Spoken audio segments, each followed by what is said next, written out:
Bank teller laughs at single dad's loan request. Her boss personally approves it within hours. She mocked him for being broke, then watched in shock as her own boss rushed out, shook his hand, and said the words that would change every life in that bank forever. Before we get into the story, comment below where in the world you are watching from today. The February morning air bit through Ethan Carter's worn jacket like a blade as he walked along the snow-dusted sidewalk. His 8-year-old daughter Lila's small hand tucked warmly in his.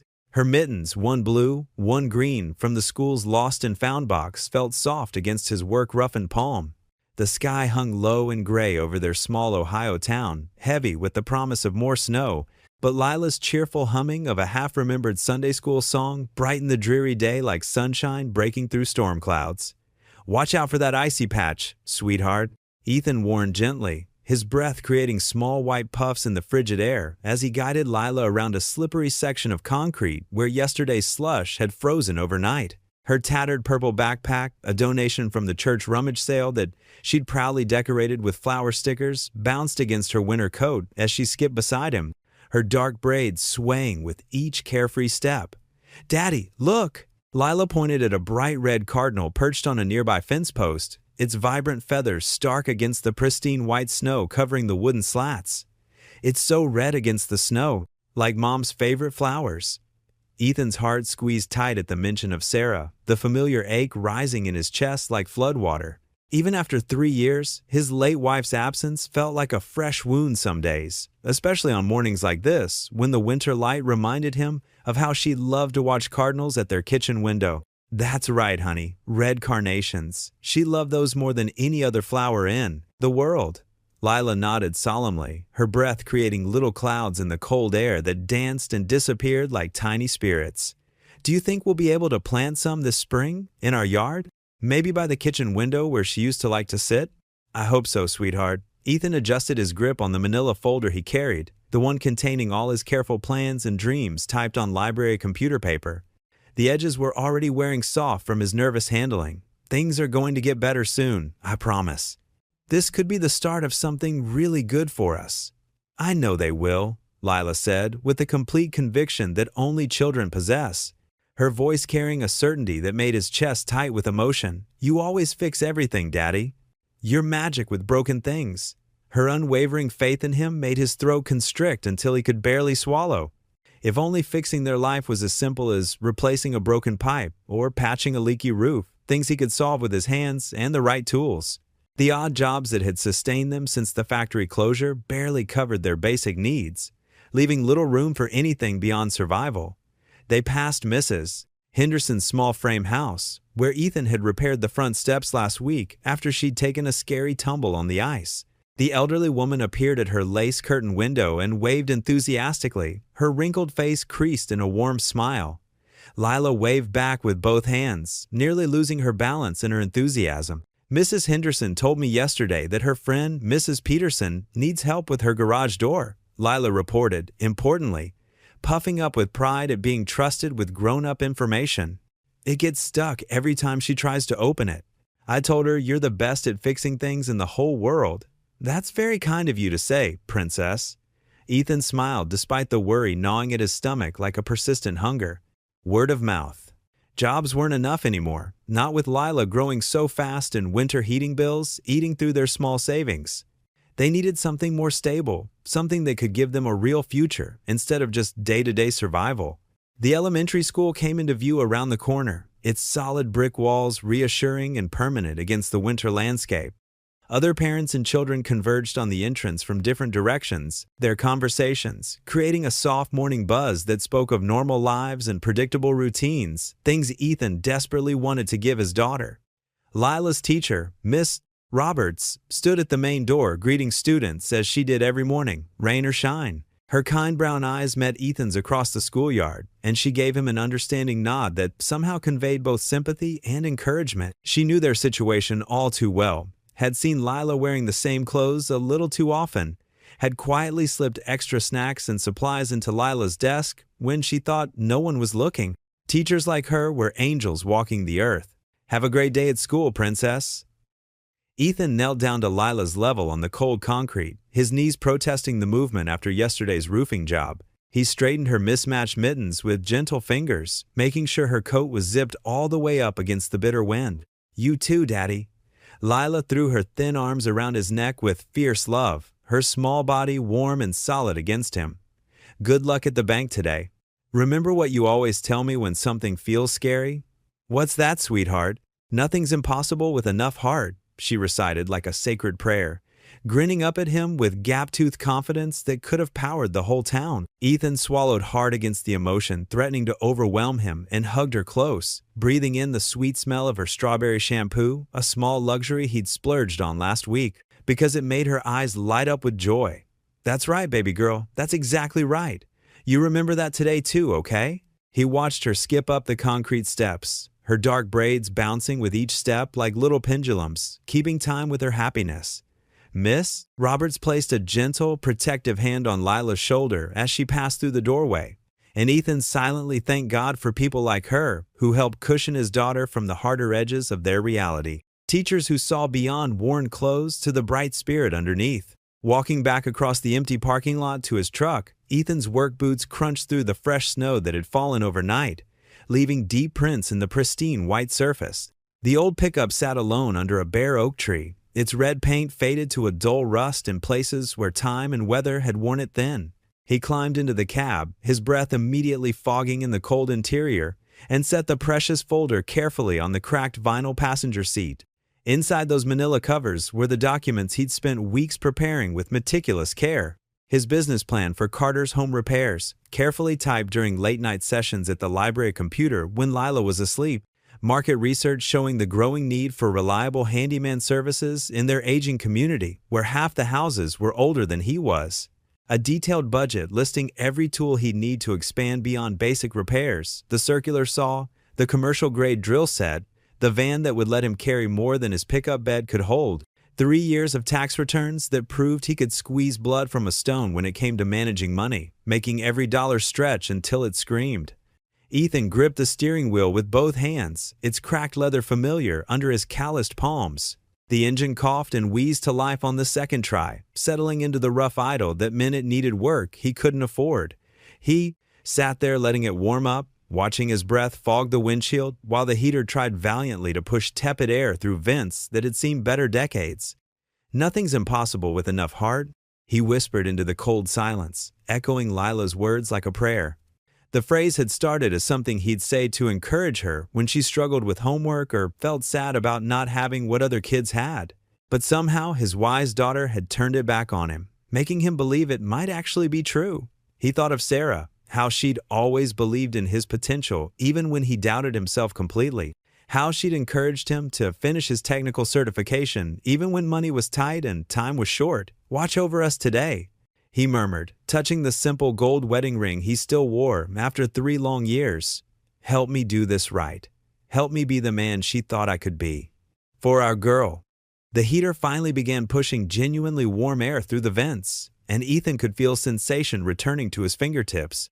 He put the truck in gear and pulled out of the empty parking lot, pointing the dented hood toward Midland Savings Bank downtown. The folder seemed to pulse with possibility beside him, containing either the key to their future or just another dead end in a series of closed doors. But Lila's absolute faith echoed in his mind, stronger than his fears and louder than the doubts that tried to creep in.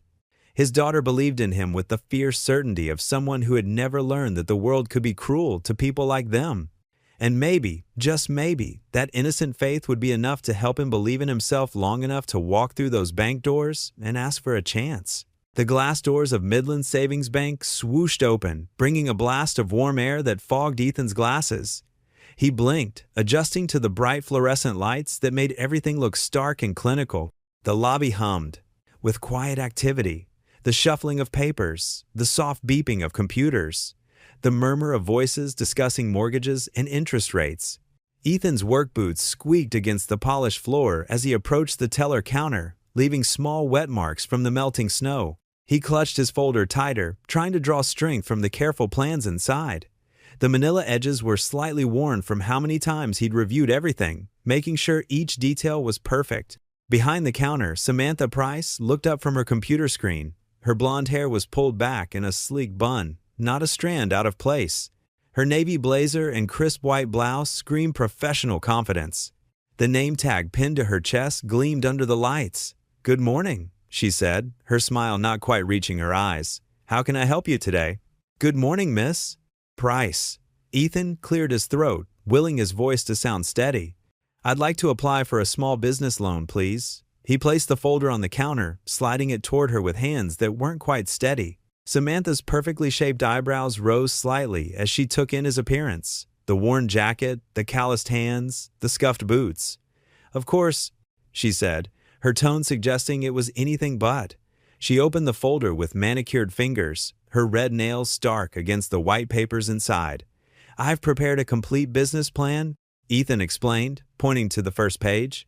"I'm looking to expand my handyman service into a proper business. There's market research showing the need in our community, and I've included 3 years of tax returns to show." Samantha cut him off, flipping through the pages with barely a glance. Her lips twitched as though fighting back a smile. "And what collateral are you offering?" Ethan swallowed hard. "I have some savings, not much, but it's a start. And my truck? Tools." He trailed off as Samantha's expression shifted from polite disinterest to barely concealed amusement.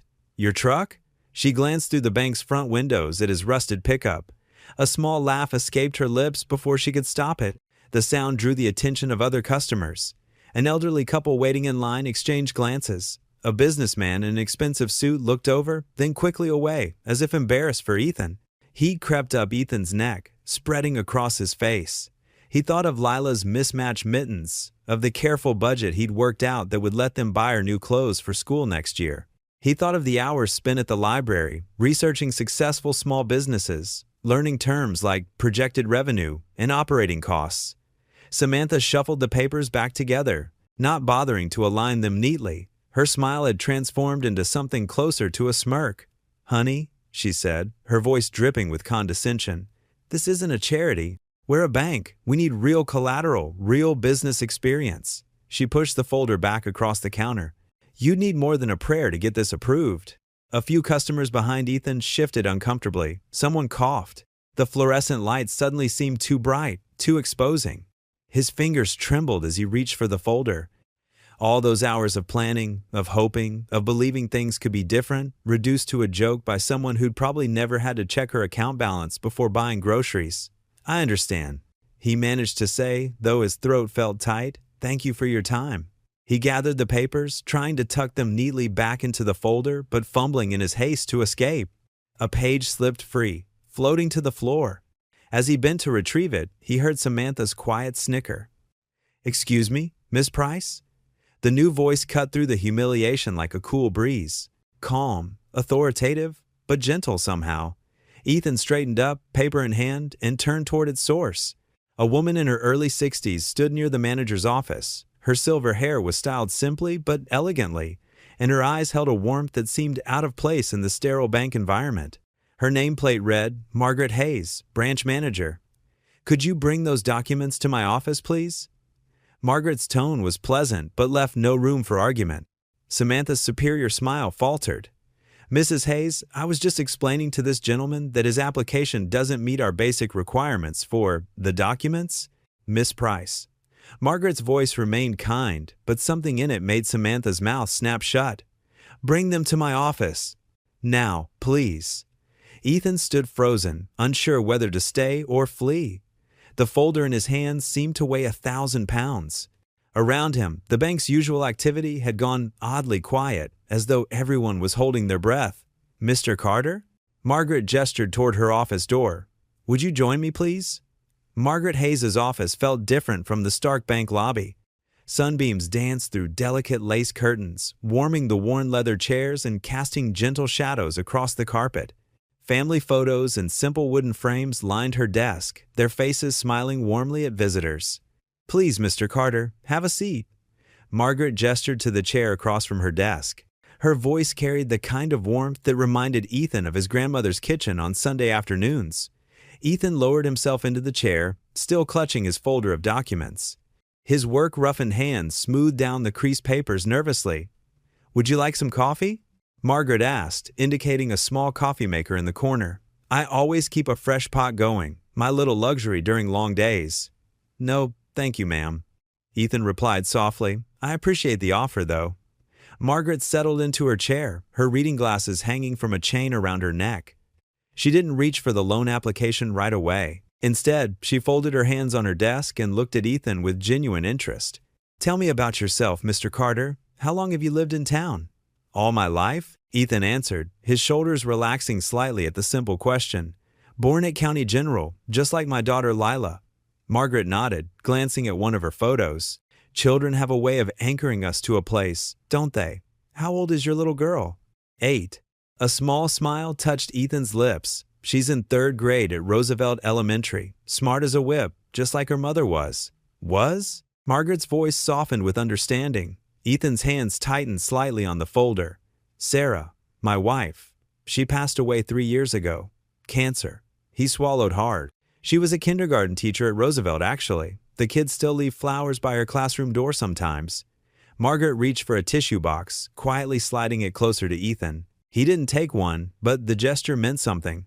"I worked at the Riverside manufacturing plant for 12 years, Ethan continued, his voice steadying. "Started right out of high school, worked my way up to maintenance supervisor. Good job, solid benefits. Then the overseas competition hit, and well," he shrugged. "The movement carrying the weight of countless similar stories in their small town." "The layoffs last summer," Margaret nodded. "That affected so many families here." "Yeah," Ethan sat up straighter. "But I've been doing odd jobs since then. Handyman work, repairs, whatever people need. Word's gotten around that I do good work. Mrs. Henderson on Maple Street. She tells all her church friends about how I fixed her furnace in the middle of that cold snap last month." Margaret smiled. "Betty Henderson is quite the influencer in her circle. If you've won her approval, that's saying something." For the first time, Ethan felt a flicker of pride. "I've been keeping track of every job, every penny earned." He opened his folder, pulling out meticulously maintained records. "It's not much, but I've saved what I could. And I've got a solid business plan. People around here need someone they can trust for repairs, someone who won't overcharge or cut corners." Margaret took the papers, studying them with careful attention. "You've certainly done your homework, Mr. Carter. These projections are realistic, conservative even, and your attention to detail is impressive." "I know my credit isn't perfect," Ethan admitted. "The medical bills from Sarah's treatment, but I've never missed a payment. It's just been slow going, paying them down." Margaret removed her glasses, looking directly at Ethan. "Mr. Carter, may I ask you something personal?" "Of course, ma'am. What drives you? Why this business? Why now?" Ethan was quiet for a moment, gathering his thoughts. "It's about dignity, I suppose, and stability for Lila." His voice grew stronger as he continued. "I want my daughter to see that hard times don't have to break you, that you can build something honest and good from nothing but faith and hard work." He glanced at the photos on Margaret's desk. "I want to be someone she can be proud of, someone who didn't give up when things got tough." Margaret nodded slowly, her eyes bright with understanding. She picked up Ethan's loan application, studying it again. "I'm going to review this personally," she said finally. "Every detail, every number." "But Mr. Carter?" She smiled gently. "Sometimes numbers don't tell the whole story." Ethan stood, hope flickering in his chest for the first time since entering the bank. "Thank you, Mrs. Hayes. I can't tell you what this means." "You just did," she replied softly. The kitchen was filled with the warm scent of toast and eggs as Ethan stood at the stove, carefully flipping an omelet for Lila's breakfast. Morning sunlight streamed through the small window above the sink, catching the steam rising from his coffee mug. The kitchen, though modest, was spotless, a testament to Ethan's dedication to providing a proper home for his daughter despite their struggles. "Is it almost ready, Dad?" Lila asked from the table, swinging her legs as she colored in her notebook. Her half-braided hair caught the light, reminding Ethan he still needed to finish fixing it before school. "Just about, sweetie. Let me get this." The phone's sharp ring cut through the peaceful morning routine. Ethan quickly moved the pan off the heat and reached for his cell phone, not recognizing the number. "Hello? Mr. Carter? This is Margaret Hayes from Midland Savings Bank." Her warm voice carried a note of enthusiasm that made his heart skip. Yes, Mrs. Hayes. "Good morning." Ethan gripped the counter's edge, his knuckles turning white. "I have some news for you." There was a pause, and Ethan could hear papers shuffling. I've just finished reviewing your loan application, and I wanted to let you know personally, it's been approved." The kitchen seemed to tilt sideways. Ethan's legs went weak, and he dropped heavily into one of the wooden kitchen chairs. What? "The loan has been approved, Mr. Carter. I've signed off on it myself." Margaret's voice was gentle, understanding the weight of her words. "We can have the paperwork ready for you to sign this afternoon, if that works for you." Ethan tried to speak, but his throat had closed up. He felt something wet on his cheek and realized he was crying. Lila looked up from her coloring, concern crossing her young face. "Daddy, are you okay?" He nodded quickly, giving her a wobbly smile as he wiped his eyes with his free hand. "Mrs. Hayes, I don't know what to say." "You don't need to say anything," Margaret replied kindly. "Just come by the bank at 2 o'clock, and we'll get everything finalized." "Yes, ma'am. Thank you. Thank you so much." His voice cracked on the last word. After they hung up, Ethan sat there, staring at the phone in disbelief. Lila pushed back her chair and came around the table, wrapping her small arms around his neck. "Why are you crying, Daddy?" Ethan pulled her into a proper hug, lifting her onto his lap. "Remember how I told you I was trying to start my own repair business?" She nodded against his shoulder. "Well, the nice lady at the bank is going to help us make that happen." Lila pulled back, her face lighting up. "Really? You mean you can fix things for everybody now?" "That's right, sweetheart." He laughed, the sound full of relief and joy. "And you know what else? This means we might be able to get you those new shoes you need." "The sparkly ones?" Her eyes went wide. "We'll see about the sparkles." He chuckled, standing up and setting her back on her feet. "But first, let's finish getting ready for school. Your omelet's getting cold." The rest of the morning passed in a blur. After dropping Lila off at school, Ethan drove home and spent an hour making sure his best shirt was properly ironed. He polished his old dress shoes until they gleamed and carefully organized all his documents into a new folder he'd bought specially for this purpose. At precisely 2 o'clock, Ethan walked through the bank's glass doors, his heart thundering in his chest but his head held high. The lobby seemed different today, brighter, more welcoming. A few customers milled about, and the afternoon sun cast long rectangles of light across the marble floor. Margaret met him near the entrance, her smile warm and genuine. "Right on time, Mr. Carter. Please, follow me to my office." As they walked past the teller windows, Ethan caught sight of Samantha Price. She sat at her station, watching their passage with narrowed eyes and a tight-lipped frown. Her perfectly manicured nails tapped an irritated rhythm on her desk, but Ethan barely noticed. His focus was entirely on the future that was suddenly, miraculously, opening up before him.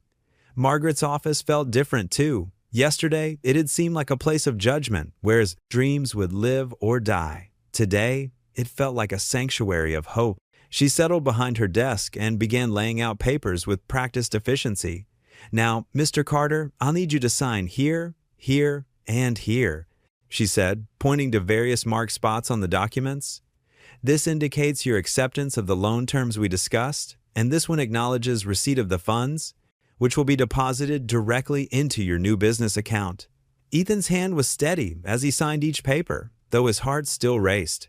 When he reached the final document, he paused, looking up at Margaret. "Mrs. Hayes, I want you to know, this means everything to me and Lila. I promise you won't regret taking this chance." Margaret's eyes crinkled at the corners as she smiled. "I know I won't, Mr. Carter. Sometimes you can just tell when someone has what it takes." She accepted the last signed paper and stood, extending her hand. "Now, go make us proud." Ethan grasped her hand firmly, noting how strong her handshake was despite her gentle demeanor. As he turned to leave, he caught Samantha's eye through the office window. Her frown had deepened, and she quickly looked away, shuffling papers on her desk with unnecessary force. But nothing could dim the light of this moment. Ethan walked out of the bank, documents tucked safely in his folder, feeling 10 feet tall. In his pocket, his phone buzzed, a text from Lila's after-school program reminding him of pickup time. He smiled, knowing that for the first time in a long while, he could tell his daughter with complete certainty that things were getting better. The February morning dawned crisp and clear as Ethan pulled his old pickup truck into the parking lot of Store All Storage on the outskirts of town. His breath made little clouds in the cold air as he filled out rental papers for the smallest unit they had, just big enough for his tools and a tiny workspace. The monthly fee would be tight, but it was a start. Unit 17B is all yours, Mr. Carter, the manager said, handing over a key attached to a plastic orange tag. It's not much, but it's clean and dry. Ethan nodded gratefully. That's all I need. He spent the next few hours at secondhand stores and pawn shops, carefully selecting used tools. Each purchase was a calculated decision, a reliable power drill here, a sturdy toolbox there. He checked every item thoroughly, testing switches and examining for wear. His years at the factory had taught him what quality looked like, even in used equipment. At Mike's Hardware, the owner recognized him from his factory days. "Heard you got yourself a loan to start up," Mike said, adjusting his glasses. "About time someone gave you a chance." "Margaret Hayes at Midland Bank," Ethan replied, testing the grip of a used hammer. "She believed in me." Mike nodded approvingly. "Good woman, that Margaret. Known her for years." Here, he pushed forward a slightly scratched but professional-grade circular saw. "I'll give you a fair price on this one. Every handyman needs a good saw." By early afternoon, Ethan had his basic kit assembled. He arranged everything carefully in the storage unit, making sure each tool had its place. The space wasn't much, but standing there surrounded by his equipment, he felt something he hadn't in a long time: hope. His phone rang, his first official job. Mrs. Peterson, an elderly widow from church, needed her back fence repaired where winter storms had knocked it down. "I know it's your first day," she said apologetically, "but the neighbor's dog keeps getting in my garden." "I'll be there in 20 minutes, Ethan promised. The fence repair took most of the afternoon. Ethan worked steadily, replacing rotted posts and securing loose boards. Mrs. Peterson brought him hot coffee and watched from her back porch. "You do good work," she observed as he finished up. "Clean and careful, just like your father used to be." Ethan smiled, remembering how his dad had taught him to use tools when he was barely bigger than Lila. "Thank you, ma'am. I'll tell my bridge club about you," she said, writing out a check. Heaven knows they're always complaining about finding reliable help. Meanwhile, across town at Midland Savings Bank, the morning staff meeting had just ended. Samantha lingered by the break room coffee machine with Lisa from accounting, stirring her coffee with quick, irritated movements. "I just don't understand what Mrs. Hayes was thinking," she muttered. "A single dad with no business experience? The guy can barely afford his daughter's school supplies." Lisa glanced around nervously. "Well, she's been here forever. Maybe she saw something in his application?" "Please," Samantha scoffed. "She's getting soft. Remember last month when she let the Wilson family delay their mortgage payment? This isn't a charity, it's a bank." "But the Wilsons did catch up," Lisa pointed out. "That's not the point." Samantha tossed her stir in the trash with more force than necessary. "We have procedures for a reason. What happens when he defaults? Corporate's going to come down hard, and guess who'll have to deal with all the paperwork? Me."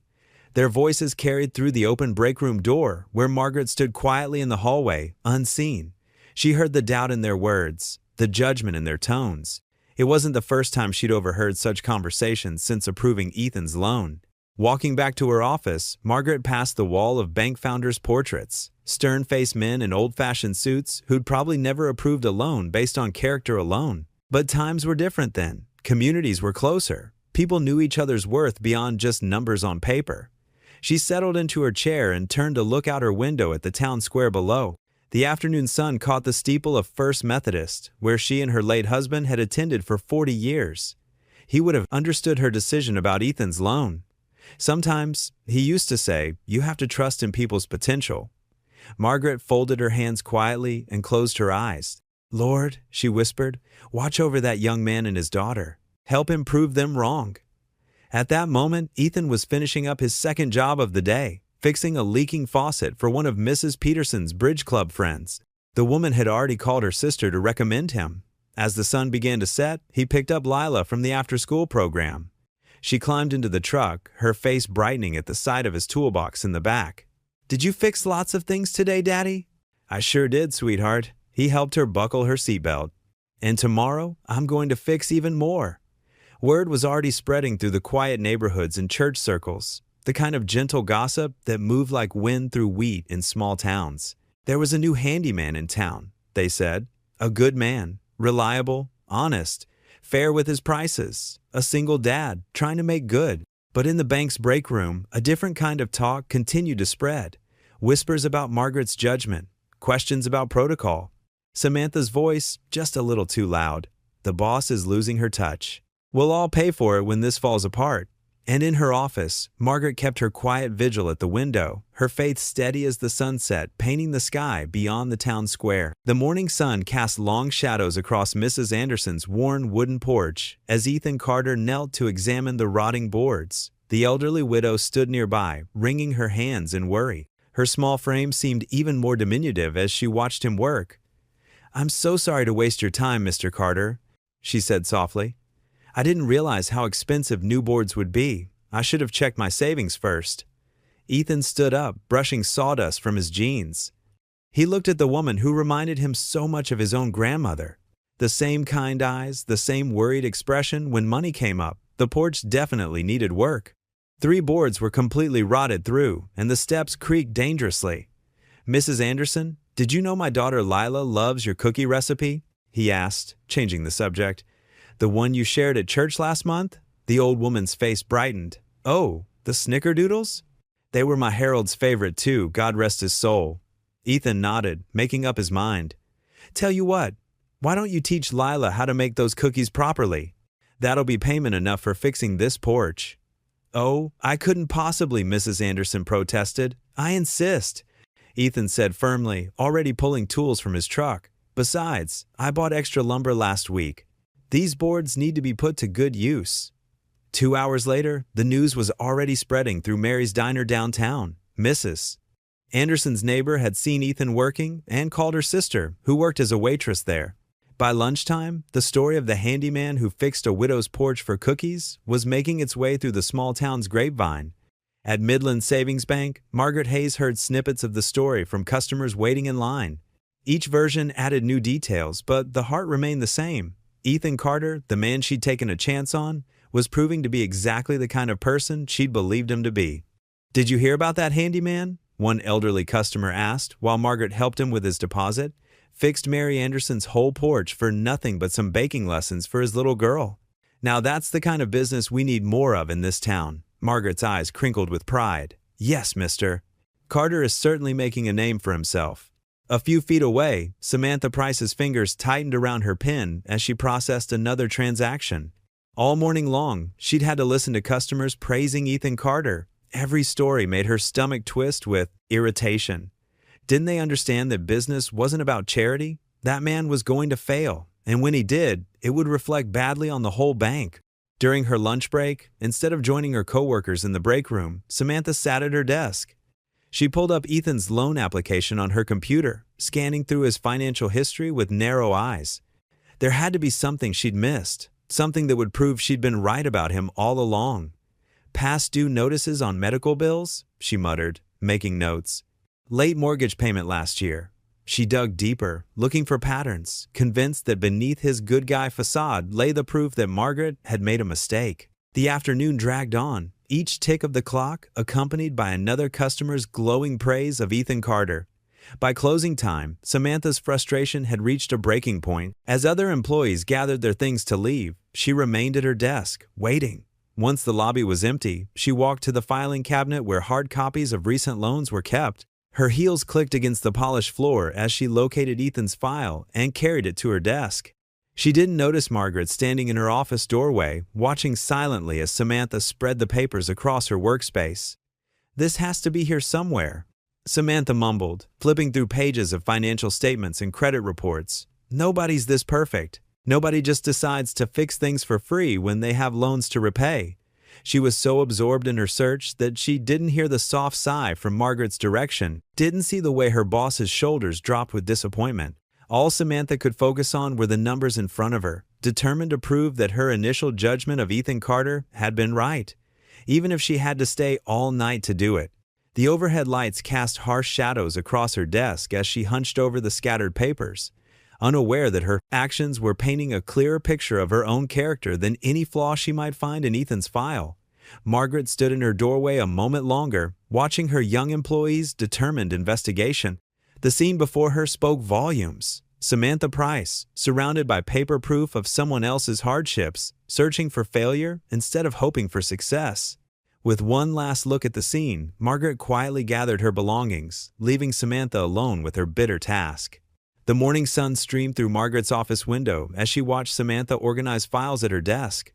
Something about the young woman's determined expression troubled her. With a gentle sigh, Margaret stepped out of her office.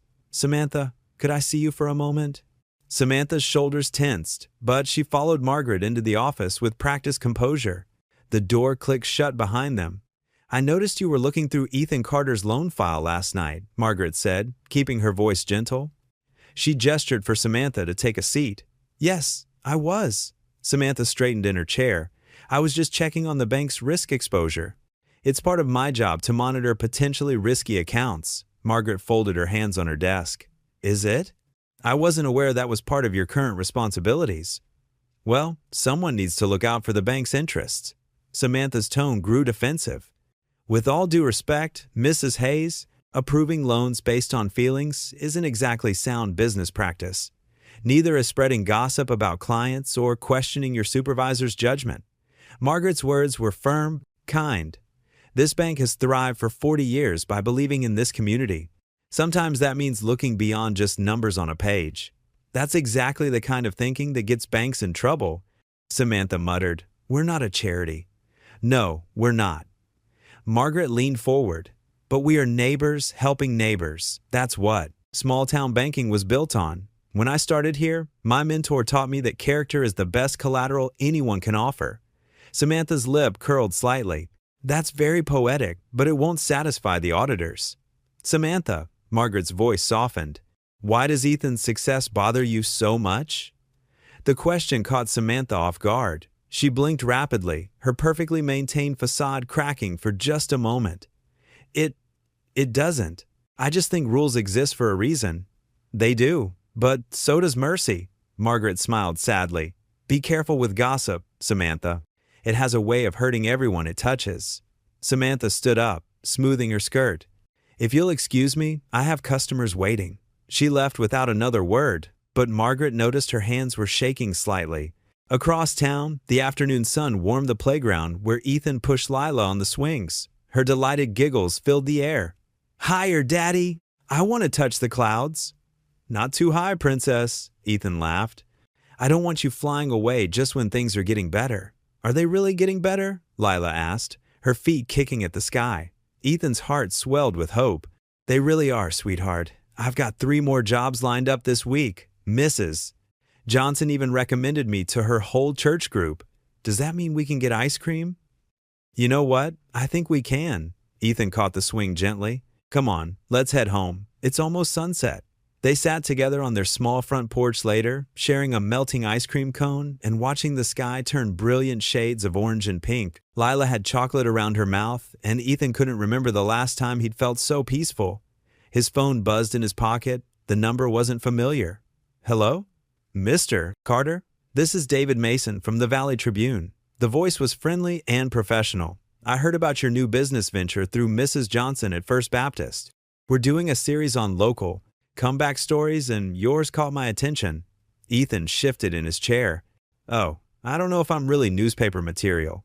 A single dad starting his own business to provide for his daughter? That's exactly the kind of inspiring story our readers love. We'd like to feature you in next week's Sunday edition, The Man Rebuilding His Dream. What do you think? Lila looked up at him with chocolate-stained curiosity. Ethan thought about how far they'd come, about Margaret's faith in him, about all the neighbors who'd welcomed his services with open arms. "You know what? Yes, I'd be honored." After he hung up, Lila snuggled against his side. "Are you going to be famous, Daddy?" Ethan chuckled. "Not famous, sweetie. Just blessed." Meanwhile, in her apartment across town, Samantha sat at her desktop computer, scrolling through her emails. Her mouse hovered over one from corporate headquarters, subject line, "Notice of Branch Audit, March 2024. Her lips curved into a smile as she read the details. Next month, a team would conduct a thorough review of all loans approved in the past quarter. They would examine every document, every signature, every risk assessment. Samantha's eyes gleamed in the blue light of her screen. Finally, a chance to prove she'd been right all along. She clicked the email close with satisfaction. already planning how to present her concerns about certain recent approvals to the auditors. The sun had fully set now, leaving her alone in the darkness with her thoughts and her ambition. The late morning sun streamed through the dusty windows of Ethan's workshop, catching motes of sawdust that danced in the air. The space wasn't much Proca, just a rented garage with concrete floors and metal walls, but to Ethan and Lila, it was their piece of heaven. "Hold the brush steady, sweetie." Ethan guided Lila's small hand as they painted an old toolbox together. The metal container had seen better days, but with each careful stroke of bright, red paint, it was coming back to life. The newspaper photographer, a friendly man named Dave, circled around them with his camera. Click, click, click. He captured Lila's tongue poking out in concentration, Ethan's gentle smile as he watched her work, their matching paint-splattered aprons. "That's perfect," Dave said, lowering his camera. "The way you two work together, it tells the whole story right there." Lila beamed up at him. "Daddy's teaching me everything. Soon I'll be fixing stuff too." Ethan ruffled her hair, careful to avoid the paint on his hands. "That's right, sweetheart. Carter and Carter Home Repairs. Maybe that'll be our name one day." The reporter, Sarah, sat on a nearby workbench, scribbling in her notebook. "Ethan, tell me more about what made you decide to start this business." Ethan wiped his hands on a rag, considering his words carefully. "Well, after the factory closed, I knew I had to do something. Lila deserves a stable life, you know, and I've always been good with my hands." He gestured around the workshop. "Every broken thing has potential. It just needs someone to believe in it enough to put in the work." Sarah's pen moved quickly across the page. "And the bank? I heard they took quite a chance on you." "Mrs. Hayes did," Ethan said softly. "She saw something in me when others didn't. Sometimes that's all a person needs. Just one person willing to take a chance." At the Midland Savings Bank, the morning rush was in full swing. Margaret sat at her desk, reviewing reports, when she heard the excited chatter from the break room. Her curiosity drew her to investigate. Several employees huddled around Tommy from accounting, who held up the local newspaper. "Look at this spread," he said. They gave him 2 whole pages. The article's headline stood out in bold print. "Single Dad Rebuilds Hope, One Nail at a Time." Below it, a large photo showed Ethan teaching Lila how to use a level, both of them laughing. Mrs. Hayes, someone, spotted her in the doorway. "Your miracle loan is famous now." Margaret waved off the praise, but couldn't hide her smile. "Ethan did all the work himself. I just opened a door." "Still," Tommy insisted, "not many would have taken that risk." "The article mentions you by name, calls you the banker with a heart of gold." From her desk across the room, Samantha watched the scene unfold, her jaw clenched tight. She stabbed at her keyboard with unnecessary force, trying to focus on her work instead of the constant praise being heaped on Margaret's decision. "Did you see this part?" Another teller read aloud. "In just 3 weeks, Carter's Home Repairs has completed over 30 jobs, with a growing wait list of satisfied customers." Samantha's pencil snapped in her grip. Throughout the day, customers came in clutching copies of the newspaper, asking to speak with Margaret. Many were elderly residents who'd had work done by Ethan, eager to share their stories.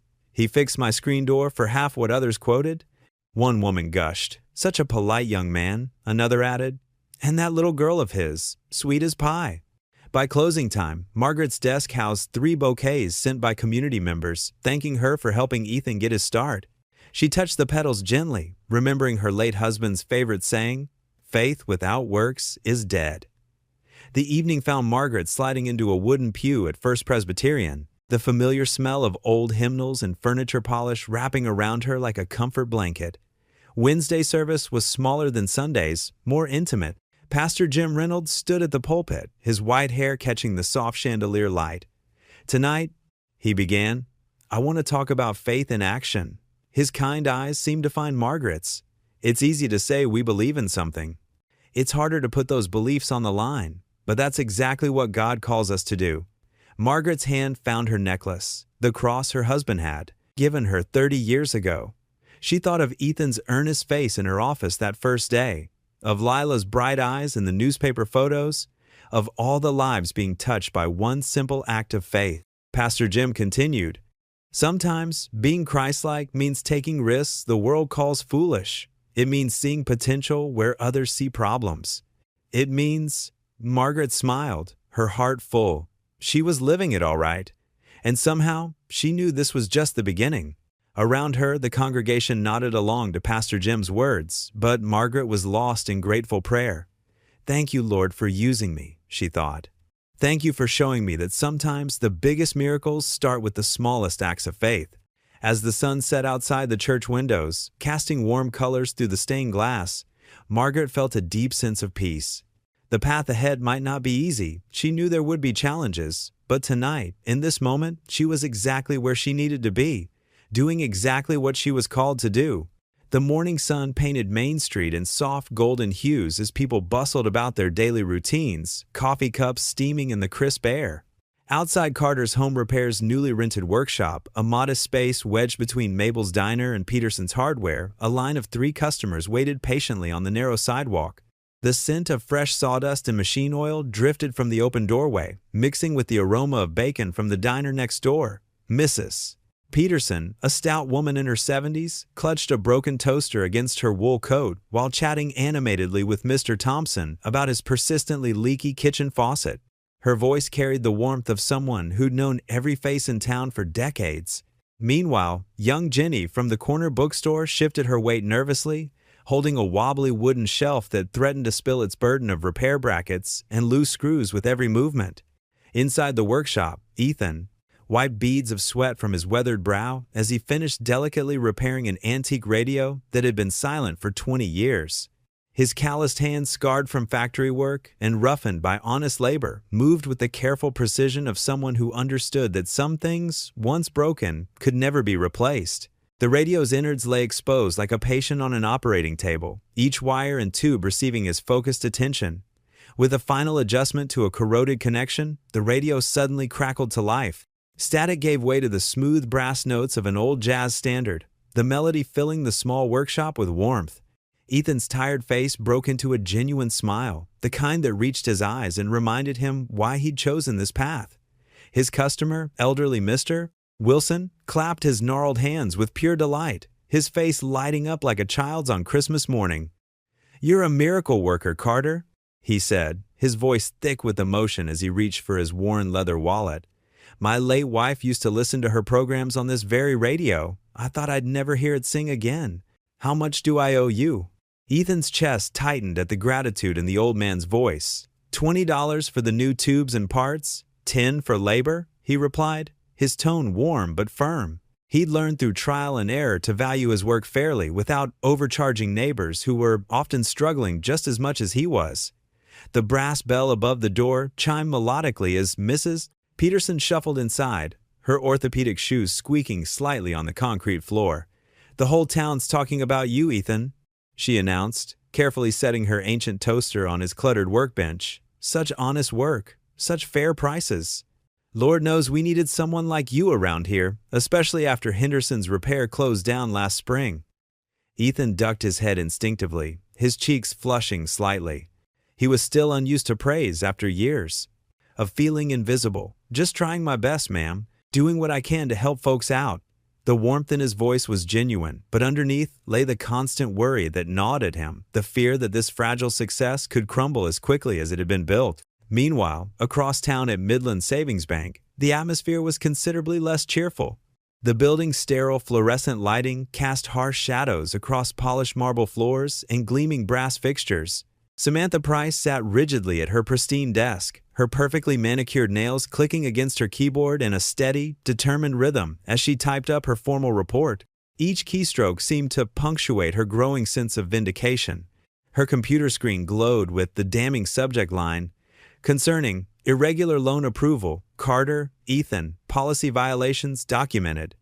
The cursor blinked expectantly, waiting for her to complete what she'd convinced herself was a necessary evil. The morning light streaming through the bank's tall windows caught her flawlessly arranged workspace, highlighting a neat stack of documents she'd spent weeks gathering. Bank policies printed on crisp white paper, highlighted in aggressive yellow strokes, risk assessment guidelines marked with red ink like wounds.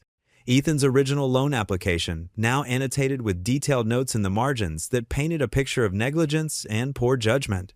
Margaret Hayes approached from the direction of the coffee station, her sensible heels clicking purposefully against the polished floor. She carried herself with the quiet dignity of someone who'd weathered many storms in her 62 years. Pausing beside Samantha's desk, she noticed the younger woman's intense focus, the way her jaw was set with determination. "Everything all right, Samantha?" Margaret asked, her voice carrying the genuine concern of someone who truly cared about her employees' well-being. "Just ensuring our procedures are being followed properly," Samantha replied, her tone professionally crisp and carefully modulated. She quickly minimized her screen, but not before Margaret caught a clear glimpse of Ethan's name in bold letters across the top of the document. Margaret's face remained carefully neutral, a skill perfected through decades of banking diplomacy, but her knuckles whitened slightly as her grip tightened on her ceramic coffee cup, a small tell that revealed her growing unease. She'd been in banking long enough to recognize the subtle signs of trouble brewing, like storm clouds gathering on a seemingly peaceful horizon. Back in the sanctuary of her corner office, Margaret settled behind her desk and opened her email with the practiced efficiency of someone who'd been managing a bank branch for over 15 years. There it was, sitting like a time bomb in her inbox, a message from corporate headquarters marked "High Priority" with the stark subject line, "Immediate audit of recent loan approvals, compliance review." Her heart sank into her stomach, but her face remained serene. Years of experience had taught her to weather professional storms with grace, even when she felt like she was drowning inside. The weight of responsibility settled on her shoulders like a heavy cloak. She reached for her personal phone, fingers hesitating over the keys as she composed a text to Ethan. They'd established a comfortable routine of occasional coffee meetings to discuss his business progress, moments that had become highlights in her otherwise routine weeks. Her fingers hovered uncertainly before typing. "Need to reschedule our coffee meet. Something came up at work. Rain check?" The message felt inadequate, failing to convey the storm that was brewing around them both. Ethan was in the middle of patiently showing Ginny the proper technique for mounting her bookstore shelf, demonstrating how to find the wall studs and explaining the importance of using the right anchors when his phone buzzed. Against his hip, reading Margaret's message, he felt a cold finger of worry trace down his spine. Margaret had never canceled their meetings before. In fact, she'd been one of his strongest supporters from the very beginning, always ready with encouragement, practical advice, and the kind of faith in his abilities that he was still learning to have in himself. "Everything okay?" Ginny asked, her young face creased with concern as she noticed the frown lines deepening around his eyes. "Yeah, just a changed appointment," he said, forcing what he hoped was a reassuring smile while his mind raced through possibilities. But something deep in his gut, the same instinct that had warned him about layoffs at the factory, told him this was anything but routine. The day wore on with agonizing normalcy. At the bank, Samantha meticulously compiled her report with the dedication of a prosecutor building a case. She included everything she could think of: the technical violations of standard approval protocols, the risk factors Margaret had supposedly overlooked in her eagerness to help, even detailed accounts of customer complaints about Ethan's initial appearance at the bank and his lack of proper credentials. "It's not personal," she muttered to herself as she attached supporting documents, bank policy excerpts, and financial projections that painted Ethan's business as a risky venture doomed to fail. "It's about maintaining professional standards and protecting the bank's reputation." But the satisfied gleam in her eyes and the slight upturn of her glossy lips suggested her motivations ran much deeper than professional duty. The late afternoon sun streamed through the bank's tall windows, casting long shadows across the lobby as Margaret prepared to leave for the day. She paused at her office doorway, taking in the familiar scene of her employees packing up their workstations. Her gaze lingered on Samantha, who remained hunched over her computer, typing with the intensity of someone on a mission. "Don't stay too late," Margaret called out, her voice maintaining its characteristic kindness despite the weight of her growing concerns about what tomorrow might bring. "Just finishing up some important paperwork," Samantha replied without looking up from her screen, her fingers never pausing in their rhythmic assault on the keyboard. After the last employee had gathered their belongings and headed home to dinner and family, Samantha remained at her desk like a sentinel. The cleaning crew arrived and methodically worked their way through the building, emptying trash cans and polishing surfaces while she continued her work. The security guard made his evening rounds, nodding politely as he passed her desk. Still, she typed on, refining her arguments and strengthening her case. Finally, as the building settled into its after-hours quiet, she sat back in her ergonomic chair and reviewed her completed work one final time. The document was thorough, professional, and damning. Every paragraph built upon the last, creating an inexorable case for immediate action. With a deep breath that felt more like a sigh of victory than relief, she positioned her cursor over the send button and clicked. The report whooshed away into cyberspace, carrying with it the potential to destroy 2 lives she'd grown to resent. The empty office around her hummed with the white noise of computers and climate control, filled with the antiseptic scent of cleaning supplies and the weight of what she'd just set in motion. Within minutes, her laptop chimed with the digital equivalent of a death knell, a new email notification appearing in her inbox. Subject: Audit Confirmation. Team arrival in 3 days. Prepare all documentation. Samantha's perfectly painted red lips curved into a satisfied smirk as she slowly closed her laptop, the click echoing through the empty bank lobby like the closing of a trap that had taken weeks to set. In the silence that followed, she gathered her belongings with the careful movements of someone who believed justice had finally been served. The Saturday morning sun painted golden streaks across the Veterans Center's weathered facade. Ethan Carter stood in the parking lot, his toolbox at his feet and his worn work gloves already on his hands. The old building's roof had been leaking for months, leaving water stains on the ceiling tiles inside where veterans gathered for coffee and companionship. "You really don't have to do this for free, son," said Bob Wilson, the center's elderly caretaker, his Vietnam veteran cap sitting proudly on his silver hair. Ethan smiled and shook his head. "They've done enough for us," he said, patting Bob's shoulder. "It's the least I can do." What happened next surprised everyone. Cars began pulling into the parking lot, one after another. People stepped out carrying tools, lumber, and supplies. Mrs. Jenkins from the flower shop brought work gloves. Tom from the hardware store arrived with a truck full of shingles he donated. Even Pastor Mike showed up in old jeans and a t-shirt, ready to work. Lila bounced around the growing crowd, her pigtails swinging as she set up a card table with plastic cups and a giant pitcher of lemonade. "Daddy," she called out, "I made signs." She proudly displayed her colorful posters that read, "Free lemonade for heroes helpers." Ethan's throat tightened with emotion as he watched more volunteers arrive. He hadn't expected this, hadn't asked for help, but here they were, dozens of townspeople ready to pitch in, turning his simple act of kindness into something bigger. "All right, folks," Ethan called out, finding his voice. "We've got 3 sections of roof to repair. If we work together, we can finish before sunset." The volunteers organized themselves into teams. Some carried supplies up the ladder, others removed old shingles, and still others began repairs on the wooden underlayment. The sound of hammers and friendly chatter filled the air. Leela weaved through the crowd with her tray of lemonade, offering drinks to sweaty workers. "Thank you for helping my daddy help the veterans," she told each person, her smile bright enough to rival the morning sun. Around mid-morning, a familiar figure appeared at the edge of the parking lot. Margaret Hayes stood quietly observing, her eyes misty as she watched the community come together. She wore casual clothes instead of her usual business attire, and her face showed pure pride as she watched Ethan direct the volunteer crews. A local news van pulled up, and a young reporter named Sarah Chen stepped out with her cameraman. They began filming the scene, the volunteers on the roof, Lila serving lemonade, veterans watching from lawn chairs with grateful smiles. "Mr. Carter," Sarah called out, waving Ethan over, "could we get a few words about what inspired this community project?" Ethan climbed down from the roof, wiping his brow. He looked uncomfortable with the attention, but he spoke from his heart. "These men and women served our country. They gave everything for us.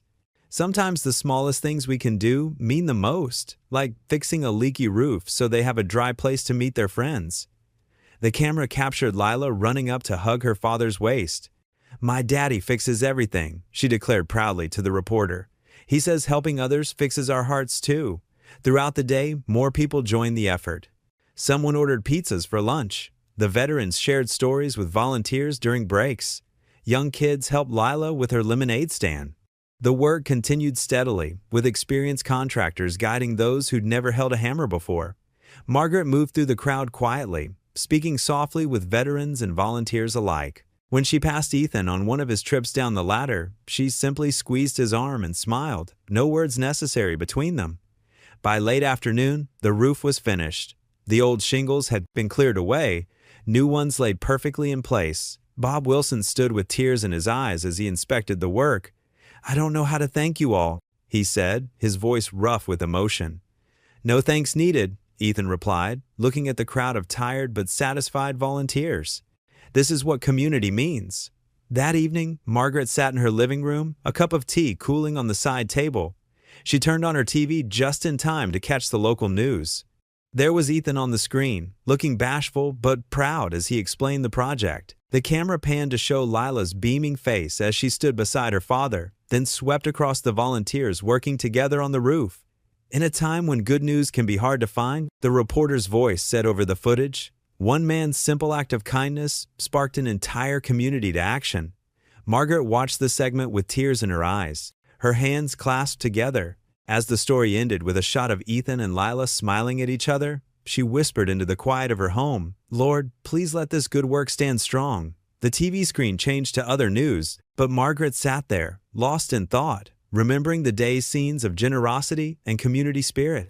She thought about the trust she'd placed in Ethan, and how he was proving worthy of it in ways that went far beyond loan payments and business plans. The Monday morning sun barely penetrated the heavy clouds hanging over Midland Savings Bank. Inside, the usual warm atmosphere had turned cold and sterile as 3 corporate auditors in press suits commandeered the conference room. Their matching leather briefcases and stern expressions set everyone on edge. Margaret Hayes sat straight-backed in her chair, her hands folded calmly on the polished table. But beneath her composed exterior, her heart raced as she watched the lead auditor, Mr. Davidson, flip through Ethan's loan file with disapproving clicks of his tongue. "Miss Hayes? Davidson?" he began, adjusting his wire-rimmed glasses. "Could you explain why you personally guaranteed this loan despite multiple red flags?" His tone carried the sharp edge of judgment. "Of course," Margaret replied, her voice steady. "Mr. Carter demonstrated exceptional character and work ethic. His business plan, while modest, showed careful planning and realistic goals." Samantha Price sat at the far end of the table, her perfectly manicured nails tapping silently against her tablet.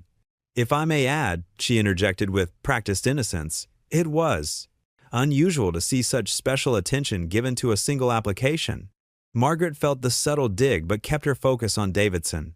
Every application deserves thorough consideration. But not every application gets the branch manager's personal guarantee, the second auditor, Miss Chen, pointed out. She spread several documents across the table.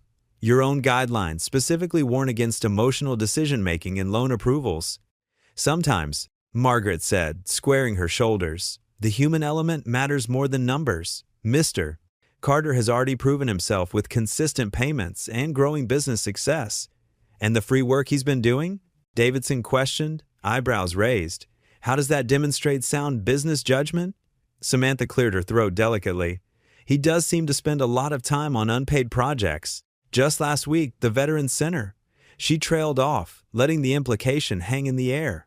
Margaret's eyes flashed. That kind of community involvement has actually increased his paying customer base. Word of mouth is powerful in a small town.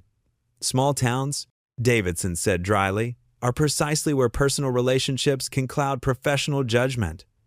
He closed the file with a snap. "Miss Hayes, your decades of service are commendable, but this decision requires review."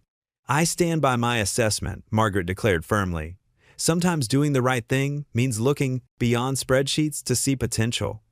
The third auditor, who had been silent until now, spoke up. "Noble sentiments, but banks run on numbers, not sentiment." Outside the conference room, the regular bustle of the bank continued, but employees cast worried glances toward the closed door. Through the glass walls, they could see Margaret's unwavering posture as she defended her decision. Across town, Ethan was finishing up a plumbing repair when his phone buzzed. A text from his mail carrier. "Certified letter from the bank waiting at your house?" His stomach nodded. Certified mail rarely brought good news. He packed his tools quickly, trying to push down the rising anxiety. When he arrived home, Lila was already there with Mrs. Johnson, their elderly neighbor who watched her after school. The bright yellow envelope sat ominously on the kitchen counter. "Daddy!" Lila called out, running to hug him. "I got an A on my science project." Ethan hugged her back, forcing a smile. "That's wonderful, sweetheart." He nodded, thanks to Mrs. Johnson, as she gathered her things to leave. Once alone with Lila, Ethan stared at the envelope. His daughter sensed his tension and stood close, her small hand slipping into his. "Is everything okay, Daddy?" Ethan took a deep breath and opened the letter. His hands trembled slightly as he unfolded the official-looking document. "Dear Mr. Carter," he read aloud, his voice growing hoarser with each word. "This letter is to inform you that your small business loan, #257 to 859, is currently under review. All payments are temporarily suspended pending investigation." Lila squeezed his hand tighter. "What does that mean?" Ethan lowered the letter, meeting his daughter's worried eyes. He couldn't hide the shake in his hands, but he tried to keep his voice steady for her sake. "It means we might have some bumps in the road ahead, sweetie." "But your business is doing good," Lila protested. "Everyone says so. Even Mr. Wilson at the Veterans Center said you're the best handyman in town." The innocent pride in her voice made Ethan's chest ache. He pulled her close, the formal letter crumpling slightly in his grip. Through their kitchen window, he could see the used truck he'd bought with the loan money, the toolbox in its bed containing everything he'd built his fresh start upon. "Sometimes," he told Lila, echoing words Margaret had once said to him, "doing good work isn't enough. We have to be patient and keep faith." But as he held his daughter, the letter's cold bureaucratic language seemed to mock all his hopes for stability. Everything he'd worked so hard to build felt suddenly fragile, balanced on the edge of someone else's judgment. The bank's glass doors felt heavier than usual as Ethan pushed through them, his work boots leaving small traces of mud on the polished floor. The morning sun cast long shadows across the lobby, and the usual buzz of customers seemed muted today. His chest tightened when he saw Samantha at her usual spot, but she quickly looked away, busying herself with paperwork. "Mr. Carter?" Margaret's familiar voice called from her office doorway. "Please, come in." Inside her office, the morning light filtered through the lace curtains, but the warmth Ethan remembered from his first visit felt diminished somehow. Margaret's desk, usually neat and organized, was covered with stacks of papers and folders. "I got the letter," Ethan said, his voice barely above a whisper. He pulled the crumpled paper from his jacket pocket. "What does this mean for my business?" "For Lila?" Margaret gestured for him to sit down. Her eyes were tired, but her voice remained steady. "The audit team is reviewing all of my recent loan approvals. They're particularly interested in," she paused, choosing her words carefully, "cases where I may have exercised personal judgment over standard protocols. But I haven't missed a single payment," Ethan said, leaning forward in his chair. "I'm doing good work. People trust me now." "I know, Ethan."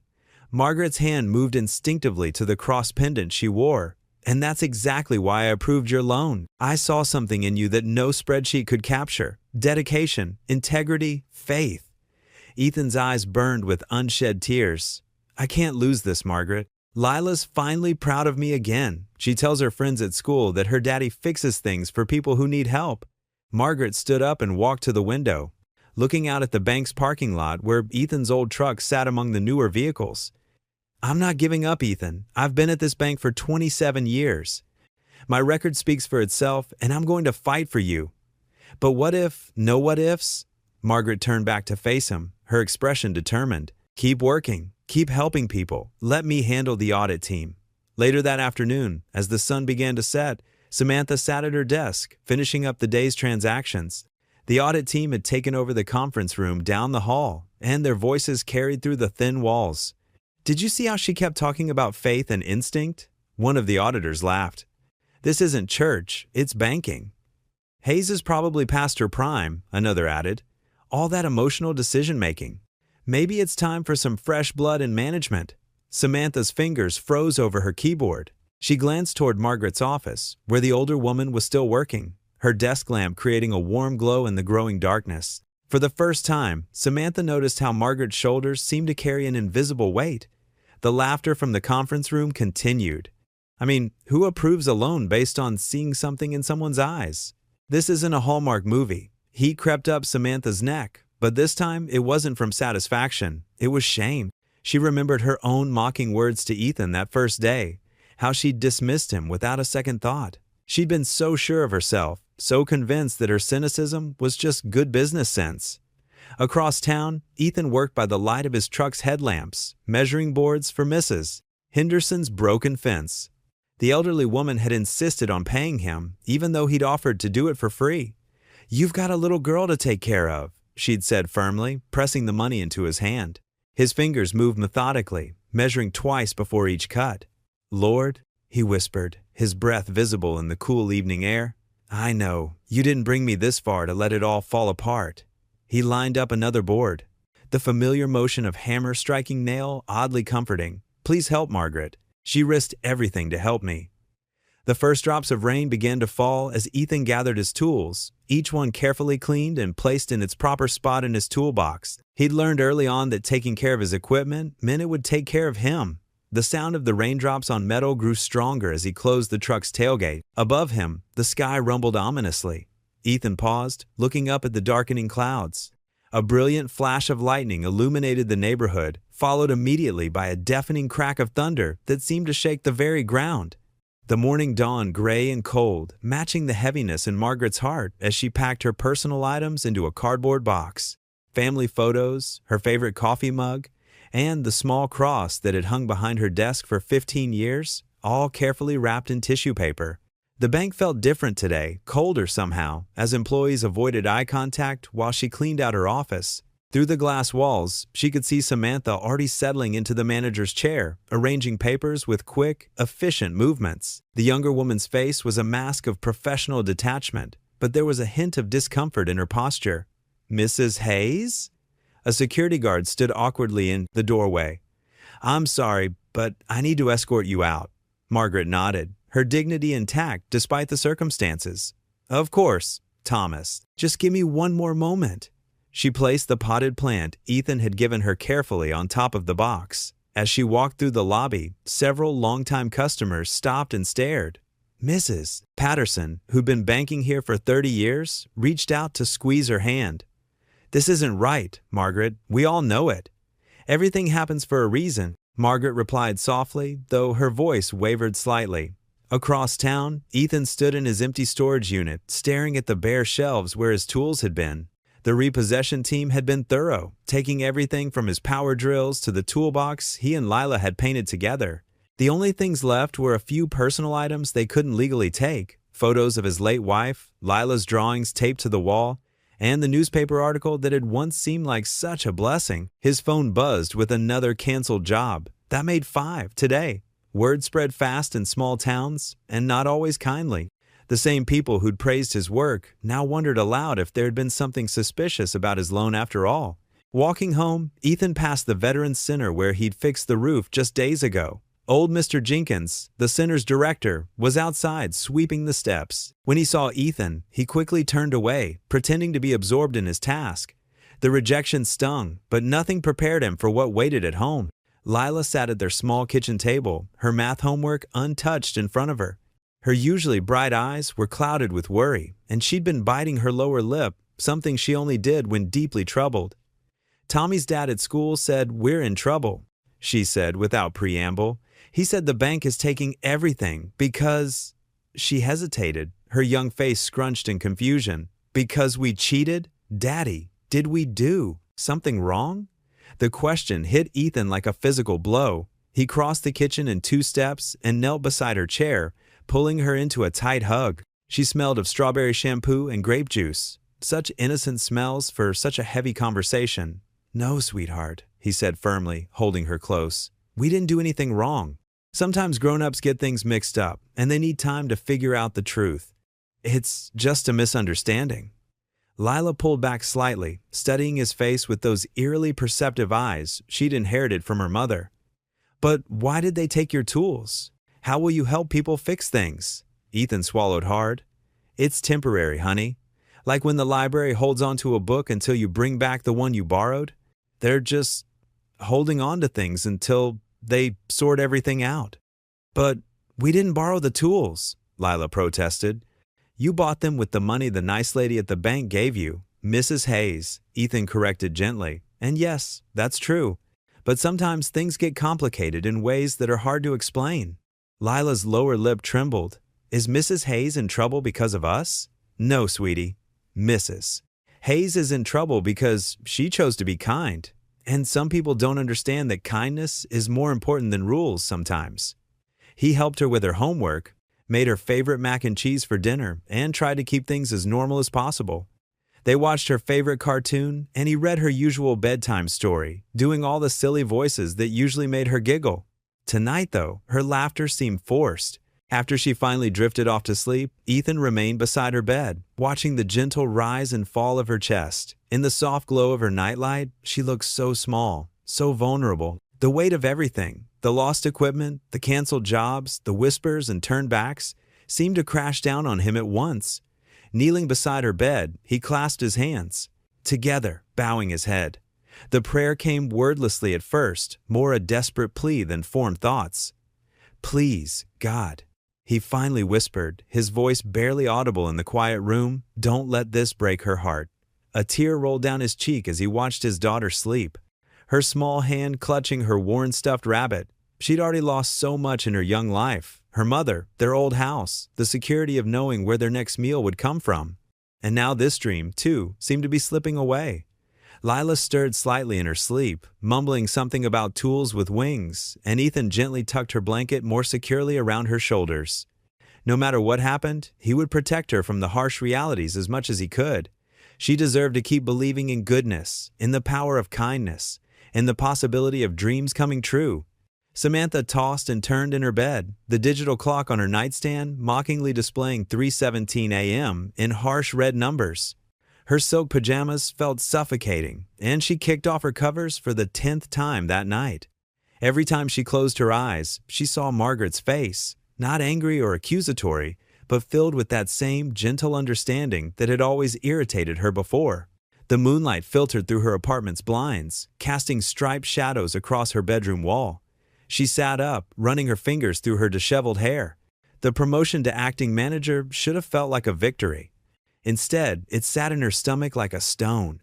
"This is ridiculous," she muttered to herself, padding to her kitchen for a glass of water. Her perfectly organized apartment, usually a source of pride, felt sterile and empty. As she stood at her sink, she caught her reflection in the window, dark circles under her eyes, her usually impeccable appearance nowhere to be found. The morning came too quickly. Samantha called in sick to work for the first time in her career, her voice shaking as she spoke to the assistant manager. After a shower that didn't wash away her guilt, she found herself driving through familiar countryside roads, following directions to Margaret's address she'd seen in the personnel files. Margaret's farmhouse sat back from the road, its white paint weathered but well-maintained. A wooden swing hung from a massive oak tree in the front yard, and cheerful yellow curtains peeked through the windows. It was exactly the kind of home Samantha would have sneered at a week ago. Modest, old-fashioned, probably full of tacky decorations. Her hands trembled as she parked her BMW in the gravel driveway. Before she could lose her nerve, she forced herself to walk to the front door and knock. "Coming!" Margaret's voice called from inside. The door opened, and there stood her former boss, wearing a floral apron over simple clothes, her silver hair in its usual neat bun. "Samantha? What a surprise!" "Come in, dear." The genuine warmth in Margaret's voice made Samantha's throat tighten. She followed Margaret into a cozy kitchen that smelled of cinnamon and fresh bread. Sunlight streamed through those yellow curtains, highlighting the worn but clean wooden table where Margaret gestured for her to sit. "I just took some banana bread out of the oven," Margaret said, busying herself with a teapot. "And I always make too much tea for just myself. Would you like some?" Samantha nodded, not trusting her voice. She watched as Margaret moved efficiently around her kitchen, setting out delicate teacups that probably belonged to her grandmother, cutting thick slices of banana bread, arranging everything just so on a tray. "Sugar? Milk?" Margaret asked, pouring steaming tea into the cups. "Black is fine," Samantha managed to say. Her perfectly manicured nails tapped nervously against the wooden table. Margaret settled into the chair across from her, that same patient smile on her face that Samantha had seen countless times at the bank. The silence stretched between them, broken only by the ticking of an old clock on the wall and the distant song of birds outside. Ahead, Samantha started, then stopped. She took a sip of tea to steady herself. "I did something terrible, Margaret." Margaret's blue eyes held no surprise, only compassion. "Go on," she said softly. "I was jealous," Samantha burst out, the words tumbling over each other, "of how everyone respected you, how you could break the rules and still be right. I hated that you saw something in Ethan that I missed. I wanted to prove you wrong." She stared down at her teacup, unable to meet Margaret's gaze. "I reported the loan irregularities to corporate. I made it sound worse than it was. I wanted your job, but not like this. Not by destroying people's lives." A tear splashed onto the wooden table, and Samantha realized she was crying. She couldn't remember the last time she'd cried in front of anyone. Margaret reached across the table and covered Samantha's hand with her own. Her skin was soft and warm, her touch gentle. "Oh, my dear," she said, and there were tears in her eyes too. "We all make mistakes. The question is what we do to fix them. How can I fix this?" Samantha asked, her voice breaking. "I've ruined everything. Your career, Ethan's business, his daughter's future. It's never too late to make it right," Margaret said softly, squeezing Samantha's hand. "The truth has a way of healing things, if we're brave enough to speak it." Samantha looked around the kitchen, taking in the fresh flowers in a mason jar, the hand-stitched pot holders, the Bible on the windowsill.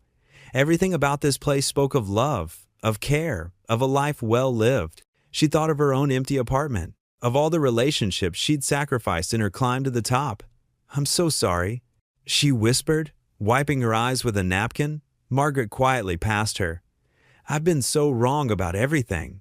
"We all lose our way sometimes," Margaret said, pouring more tea into Samantha's cup. "What matters is finding our way back." They sat together in the warm kitchen, sharing tea and banana bread as Samantha's tears gradually subsided. The morning light grew stronger, casting a golden glow over everything, and somewhere in that gentle light, Samantha found her courage. Rising from the table, she smoothed her skirt with trembling hands. "I need to go to the bank," she said. "I need to tell the auditors everything." Margaret stood and hugged her, the first real hug Samantha had received in years. As she walked to her car, wiping the last tears from her eyes, she felt lighter than she had in weeks. The morning sun streamed through the bank's windows, casting long shadows across the polished floor. Samantha Price stood in the doorway, her normally confident posture replaced by visible tension. Her hands clutched her purse so tightly her knuckles had turned white, and she could feel her heart pounding against her ribs. The main lobby buzzed with the usual morning activity, customers making deposits, tellers counting money, phones ringing in the background. But in the conference room, visible through glass walls, 3 corporate auditors sat hunched over stacks of papers and open laptops. Samantha took small, careful steps toward the conference room. Each click of her heels against the floor felt deafening. She had barely slept last night, Margaret's gentle words echoing in her mind. "It's never too late to make it right." As she approached the glass door, one of the auditors, Mr. Jenkins, a stern man with wire-rimmed glasses, looked up and nodded for her to enter. The other bank employees watched curiously as she stepped inside. "Miss Price, Mr. Jenkins said, shuffling some papers. "We were just reviewing the documentation you provided about Mr. Carter's loan approval." Samantha's throat felt dry. She remained standing, though an empty chair waited nearby. "Actually," she began, her voice barely above a whisper, "that's what I need to talk to you about." The female auditor, Mrs. Chen, paused her typing and looked up. The third auditor set down his coffee cup. "Number stuff." Samantha's voice cracked. She cleared her throat and started again, louder this time. "I need to confess something." Through the glass walls, she could see other employees stopping to watch. A small crowd was gathering, drawn by the unusual sight of their typically composed colleague looking so distressed. "The investigation into Margaret Hayes' loan approval, I initiated it," Samantha said, her words tumbling out faster now, "but not because of any real concerns about bank policy.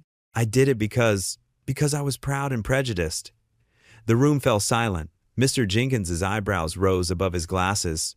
"When Mr. Carter first came in seeking a loan, I treated him terribly," Samantha continued, tears welling in her eyes. "I laughed at him in front of other customers.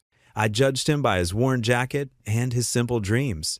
I was cruel, and when Margaret approved his loan anyway, I couldn't stand being proved wrong." She wiped at her eyes, smearing her carefully applied mascara. "I started digging through his file, looking for problems. I made subtle comments to undermine trust in Margaret's judgment. I wanted to prove she'd made a mistake, not because I cared about the bank's interests, but because I couldn't admit that I had been wrong about him." Through the glass, she could see more people gathering. The bank's regular business had nearly ground to a halt as employees and customers alike watched the scene unfolding in the conference room. "Margaret Hayes is an excellent manager who saw something I was too blind to see," Samantha said, her voice growing stronger. She saw a good man trying to build a better life for his daughter. She saw character where I only saw class. She understood that sometimes humanity matters more than numbers on a page. Mrs. Chin exchanged glances with her fellow auditors. Mr. Jenkins removed his glasses and cleaned them slowly with a handkerchief. "I'm begging you to forgive my actions," Samantha continued, now addressing everyone in and outside the conference room. "Margaret doesn't deserve to lose her position. Mr. Carter doesn't deserve to lose his business. They're both good people who did nothing wrong. I'm the one who acted improperly, and I'll accept whatever consequences come from my confession." The silence that followed felt endless. Samantha could hear her own heartbeat, could feel dozens of eyes staring at her. Some faces showed shock, others disappointment, and a few, to her surprise, showed something like respect. Mr. Jenkins finally broke the silence. "This is highly irregular, Miss Price." He glanced at his fellow auditors. "We'll need to document this statement and revise our findings accordingly." "I understand," Samantha said quietly. "I've prepared a written statement as well." She reached into her purse with trembling hands and pulled out several typed pages. "It details everything I've just said, plus the specific ways I attempted to influence this investigation. I'm ready to sign it in front of witnesses." As she placed the papers on the conference table, a soft murmur rose from the crowd outside. Through the glass, she could see people whispering to each other, some already pulling out phones. The news spread through the small town's grapevine at lightning speed. At Carter's Home Repairs, Ethan was replacing a kitchen faucet when his customer, Mrs. Thompson, burst into the room with her phone in hand. "Ethan, you won't believe what just happened at the bank," Mrs. Thompson exclaimed, nearly dropping her coffee cup in excitement. "That young teller, the one who was so rude to you, she just confessed to everything. Said she started all this trouble because she was too proud to admit she was wrong about you." Ethan straightened up from under the sink, his expression a mixture of confusion and disbelief. He wiped his hands on a rag, trying to process what he was hearing. "Samantha Price?" he asked, remembering all too well the sting of her mockery that first day. "She confessed?" Mrs. Thompson nodded eagerly. "Right in front of everyone. Said Margaret Hayes was right about you all along, and that she, Samantha, was the one who'd done wrong. Can you believe it?" Ethan leaned against the counter, stunned. After everything that had happened, the equipment, seizure, the suspended loan, the whispers around town, this was the last thing he'd expected. The possibility that things might turn around, that his dream might not be over after all, seemed almost too much to hope for. That afternoon, sunlight streamed through the windows of Pete's Diner as regular customers huddled around tables, their coffee growing cold. Mary Thompson, the elderly widow whose porch Ethan had fixed for free, tapped her pen against a piece of paper. "We can't just sit here and let this happen," she declared, her weathered hands smoothing out the letters she'd been writing. "That young man gave me back my independence when he fixed my porch. Wouldn't take a dime for it either." Around her, heads nodded in agreement. Tom Weber, the hardware store owner, pulled out his phone, already posted about it on the community Facebook page. "You wouldn't believe how many people are sharing their stories about Ethan's work." At another table, Sarah Chin, whose leaky roof Ethan had repaired during last month's storms, typed furiously on her laptop. "I'm writing to the bank's regional office. Margaret Hayes saw something in Ethan that went beyond numbers on a page. That's exactly the kind of person we need making decisions in this town."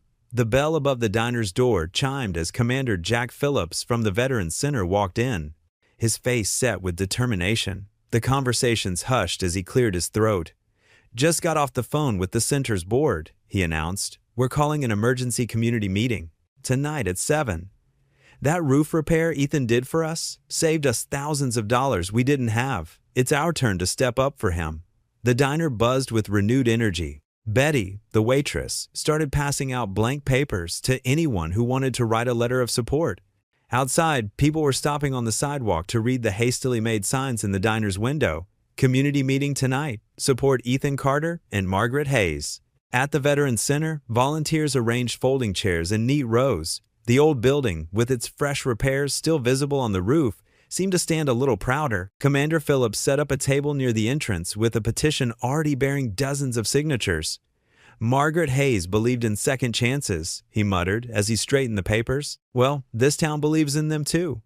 By 6:30, cars filled the parking lot. Inside, the wooden floors creaked under the weight of what seemed like half the town. Mrs. Thompson sat in the front row, clutching her letter. Tom Weber helped set up a projector to display some of the social media posts, pictures of Ethan working, stories of his kindness, memories of Margaret's quiet wisdom at the bank. Lila held her father's hand as they walked toward the building. She wore her best dress, the one she usually saved for church.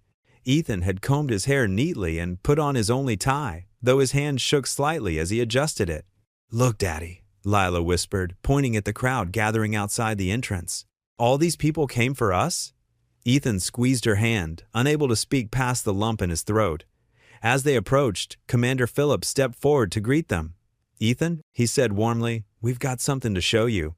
Inside, the meeting room was packed. People stood along the walls, their faces familiar from countless repair jobs and friendly conversations.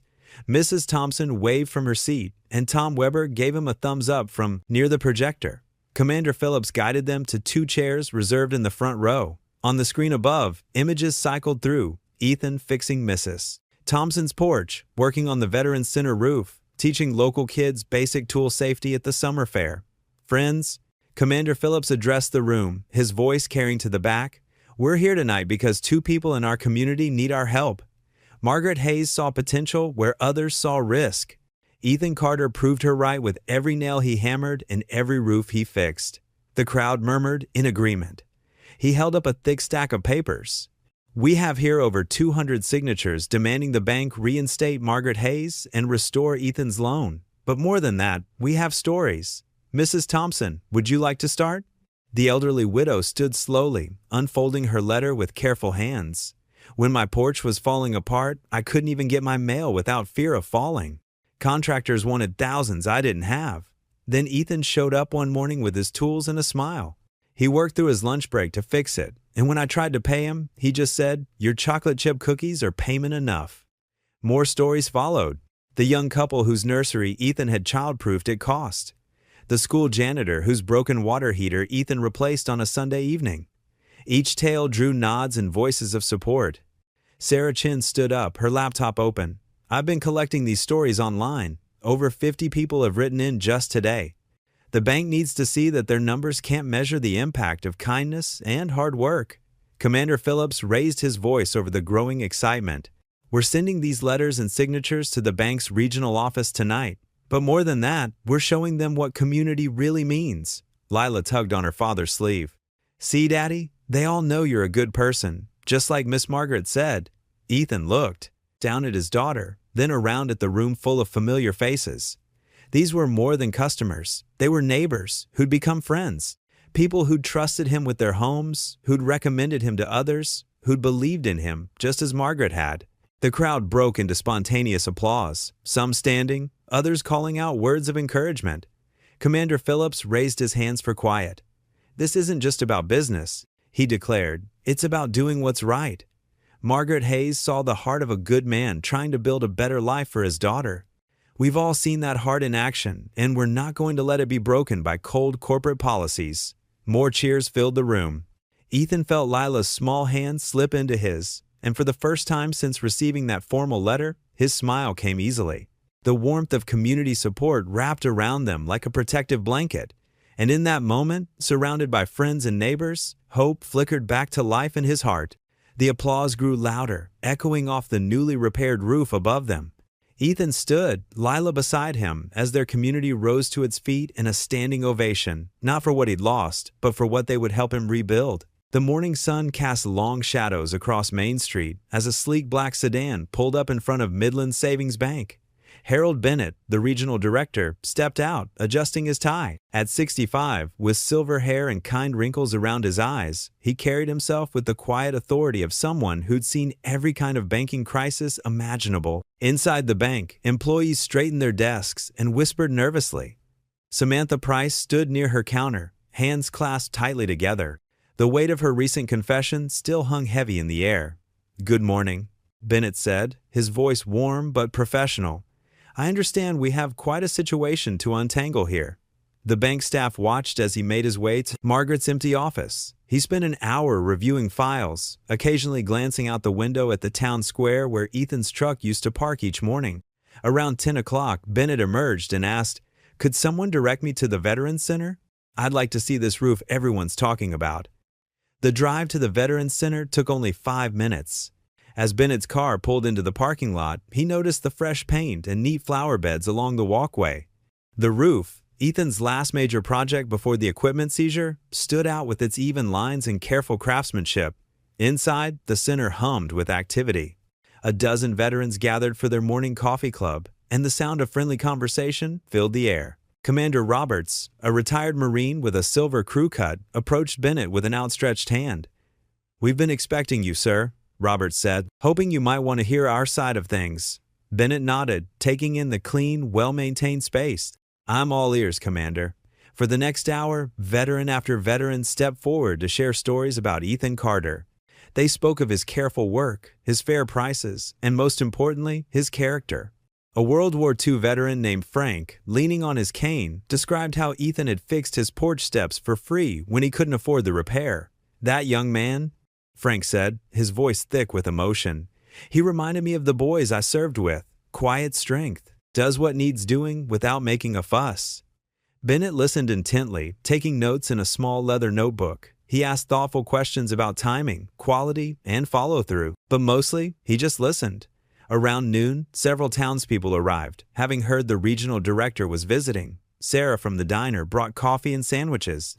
The mayor's wife stopped by with photo albums showing the center before and after Ethan's work.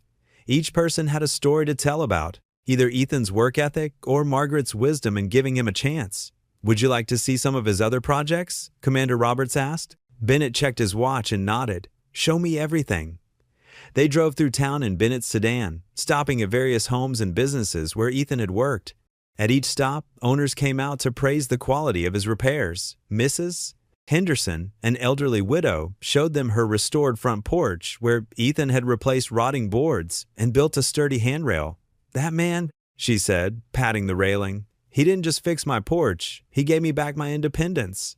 Their final stop was Ethan's workshop, now locked and empty since the equipment seizure. Through the windows, they could see the neat organization systems he'd built, the carefully labeled storage bins, and a child-sized workbench where Lila used to help sort nails. Bennett stood for a long moment, hands in his pockets, studying the space. A Carter's Home Repairs sign hung slightly crooked on the wall, its fresh paint now gathering dust. "Tell me about Margaret Hayes," Bennett said suddenly, turning to Commander Roberts. "Best thing that ever happened to this bank," Roberts replied without hesitation. "She sees people, not just numbers." "When my wife passed, Margaret helped me sort out all the paperwork. Spent hours after closing time getting everything in order." Bennett nodded, making another note in his book. They drove back to the Veterans Center, where more townspeople had gathered. Someone had set up a display of before and after photos showing Ethan's work around town. Looking at the transformation of the center's roof, Bennett ran his hand along the new guttering. "Quality work," he murmured. "Attention to detail." He turned to face the gathered crowd, his expression thoughtful. "In 30 years of banking, I've learned that numbers tell an important story," he began. "But they don't tell the whole story. Sometimes," he paused, looking around at the earnest faces before him, "sometimes faith is just good business." A hopeful murmur ran through the crowd. Bennett carefully closed his notebook and tucked it into his jacket pocket. "I'll be reviewing this case personally tonight," he announced, "every aspect of it." The gathered townspeople watched as he walked back to his car, his posture straight but not rigid, his expression unreadable but not unkind. Through the center's windows, they could see him making one final note before starting his engine. Margaret sat at her kitchen table early that morning, sunlight streaming through her lace curtains as she sipped her morning tea. Her Bible lay open beside her, its pages worn from years of daily readings. The past few weeks had tested her faith, but she'd found comfort in her morning ritual of prayer and reflection. The sharp ring of her phone made her jump slightly. She reached for it, her heart quickening as she recognized the bank's main office number. "Hello, this is Margaret Hayes," she answered, trying to keep her voice steady. "Margaret, this is Richard Thompson, Regional Director," came the warm voice she recognized from yesterday's visit. "I hope I'm not calling too early." "Not at all, sir. I'm an early riser." "Good, good."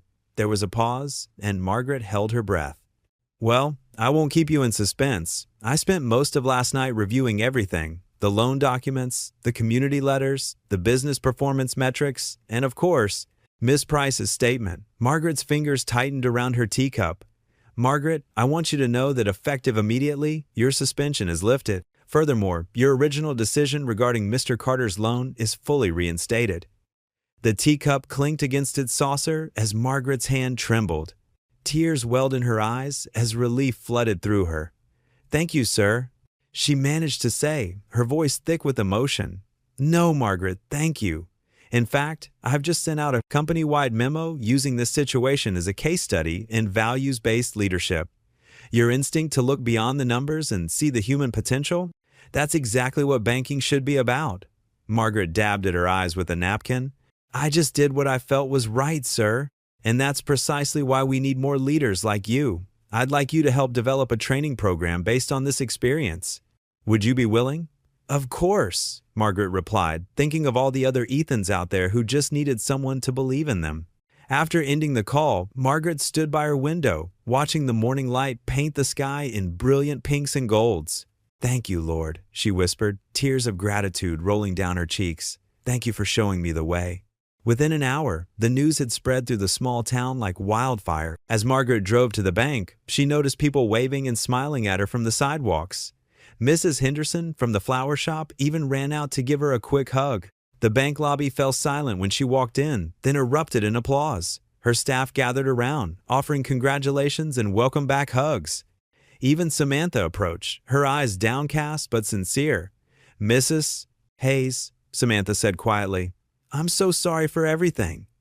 Margaret took the young woman's hands in hers. We all make mistakes, dear.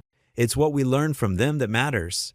Throughout the day, Margaret couldn't stop thinking about Ethan. She'd heard his equipment had been returned yesterday afternoon, and he'd immediately gotten back to work. As the sun began to set, she decided to pay him a visit. She found his workshop, a converted garage space he rented on the edge of town, humming with activity. The door was rolled up, revealing Ethan organizing his tools while Lila sat at a small desk, doing her homework under the warm glow of a lamp.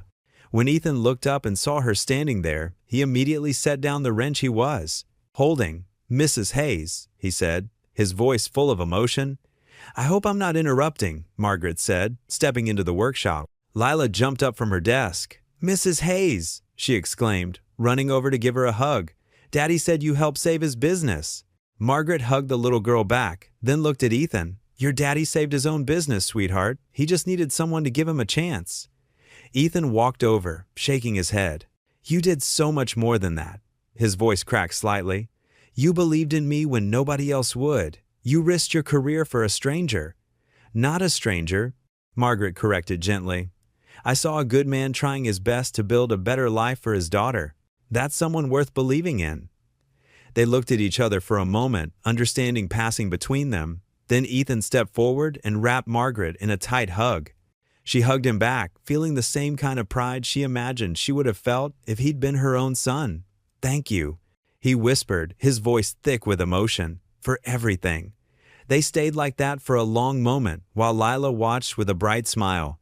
The setting sun painted the workshop in warm golden light, and through the open door, Margaret could hear birds singing their evening songs.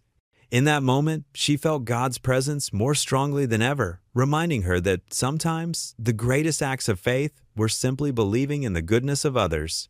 The late March sun painted long shadows across Margaret's office as she sat with Samantha, reviewing customer service protocols. But this wasn't their usual training session. Margaret held a worn photo in her hands, her late husband standing in front of his first classroom 30 years ago. You see, Sam, Margaret said softly. Using the nickname that had gradually replaced the formal Miss Price, Tommy always said teaching was about seeing the person behind the problem. She smiled at the memory, just like banking should be about seeing the story behind the numbers. Samantha nodded, her usually perfect posture relaxed as she leaned forward in her chair. The past few weeks had transformed her. The sharp edges of her ambition had softened into something more meaningful. I keep thinking about how I treated Ethan that first day, Samantha admitted, absently straightening her nameplate that now read Assistant Branch Manager in training. I saw his worn jacket and immediately made assumptions. Margaret placed the photo back on her desk. That's exactly why you're going to be an excellent leader someday. You learned from your mistake, and more importantly, you had the courage to make it right. Outside the office window, they watched as Ethan's truck pulled up to the bank. His company logo, Carter's Home Repairs, Building Trust one job at a time, gleamed in fresh paint on the door. Two other trucks now bore the same emblem. Speaking of making things right, Margaret said with a knowing smile, "I believe someone has a loan payment to make." Samantha rose, smoothing her skirt. "I'll handle it personally, if that's okay." "That's exactly what I hoped you'd say." At the counter, Ethan approached with an envelope and a quiet confidence that hadn't been there before. His work boots were still dusty, but his stance was straight, proud without being boastful. "Good afternoon, Mr. Carter," Samantha greeted him warmly. "How's business?" "Please, it's just Ethan," he replied with an easy smile. "And business is, well, it's a blessing." He slid the envelope across the counter. "Monthly payment, right on time." "I heard you hired the Johnson brothers from the Veterans Center," Samantha said as she processed the payment. Ethan's eyes lit up. "Mike and Dave? They're incredible. Mike's a wizard with electrical work, and Dave can frame a wall faster than anyone I've ever seen. Plus," he paused, chuckling, "they've kind of become Lila's honorary uncles." As if on cue, the bank's door chimed, and Lila burst in wearing overalls and a tool belt size for a child. "Daddy, look what Mike made me." She proudly displayed her miniature tools, real ones, but smaller. "Careful with those, sweetheart," Ethan cautioned, but his pride was evident. "She's learning the trade," he explained to Samantha. "Already knows more about Phillips head versus flathead screwdrivers than I did at twice her age." Margaret emerged from her office, drawn by Lila's enthusiasm. The little girl ran to hug her, careful to keep her tool belt from swinging. "Miss Margaret, want to see my hammer? I helped fix Mrs. Peterson's garden fence today." "Did you now?" Margaret knelt to examine the tools. "My goodness, you're becoming quite the carpenter." "Daddy says I'm his best apprentice." Lila beamed, "Even if I can't spell it yet." The afternoon sun streamed through the bank's windows, catching the dust motes in golden light. Other customers smiled at the scene, the little girl in her work clothes, surrounded by adults who had learned to see past their differences to something greater. Later that evening, Ethan and Lila sat at their small kitchen table. The house still needed work, a fresh coat of paint here, new curtains there, but it felt more like home than ever. Their dinner was simple, meatloaf and mashed potatoes with green beans from the can. But the food wasn't what mattered. What mattered was the way Ethan's shoulders had lost their perpetual tension. What mattered was how Lila's stories tumbled out between bites, full of the day's adventures with Uncle Mike and Uncle Dave. What mattered was the sound that filled the kitchen. Ethan's laughter, rich and genuine, like a long-forgotten instrument finally being played again. Lila paused in her storytelling, her fork halfway to her mouth. She studied her father's face with that peculiar wisdom that sometimes shows itself in children. "See, Daddy, I told you we'd make it." The simple truth of her words hung in the air like a blessing. Ethan reached across the table and squeezed his daughter's hand, unable to speak past the lump in his throat. They had made it not just to survival, but to something that felt remarkably like joy. The early summer evening wrapped the Veterans Center in golden light as people gathered on the freshly mowed lawn. Red, white, and blue banners fluttered from the newly repaired porch railings, and the scent of barbecue filled the air. Folding tables dotted the grounds, laden with covered dishes and desserts brought by townspeople. Ethan stood near the grill, flipping burgers alongside Tom, one of the veterans he'd hired. His worn work boots had been replaced by new ones, a gift from grateful customers, and his smile came easier these days. Lila darted between the tables, her pigtails bouncing as she helped arrange paper plates and plastic utensils. Margaret sat in a place of honor at the main table, her silver hair catching the sunlight. She'd traded her usual business attire for a comfortable floral dress, and her eyes sparkled as she chatted with elderly veterans who kept stopping by to thank her. "Mrs. Hayes," one old-timer said, leaning on his cane, "you did more than save a business. You saved our community center, too." He gestured at the solid roof above them. "First time in years it hasn't leaked when it rains." Margaret patted his hand. "Sometimes all people need is a chance to show what they're made of." A hush fell over the nearest tables as Samantha approached, clutching a Tupperware container. She wore a simple sundress instead of her usual sharp business suits, and her shoulders hunched slightly as if trying to make herself smaller. Her hands trembled as she set the container down. I brought cookies," she said softly. "My grandmother's recipe." For a moment, nobody moved. Then Margaret stood up and pulled out the chair next to her. "Come sit with me, dear. Everyone loves cookies at a picnic." Color flooded Samantha's cheeks as she settled into the offered seat. "I wasn't sure I should come," she admitted in a low voice. Margaret's eyes were kind as she opened the container, releasing the sweet smell of vanilla and chocolate chips. Grace isn't about forgetting, it's about beginning again. She selected a cookie and took a bite, and these are delicious. Across the lawn, Lila spotted them and ran over. "Can I have one?" she asked, looking at Samantha with innocent curiosity rather than the judgment the young banker had feared.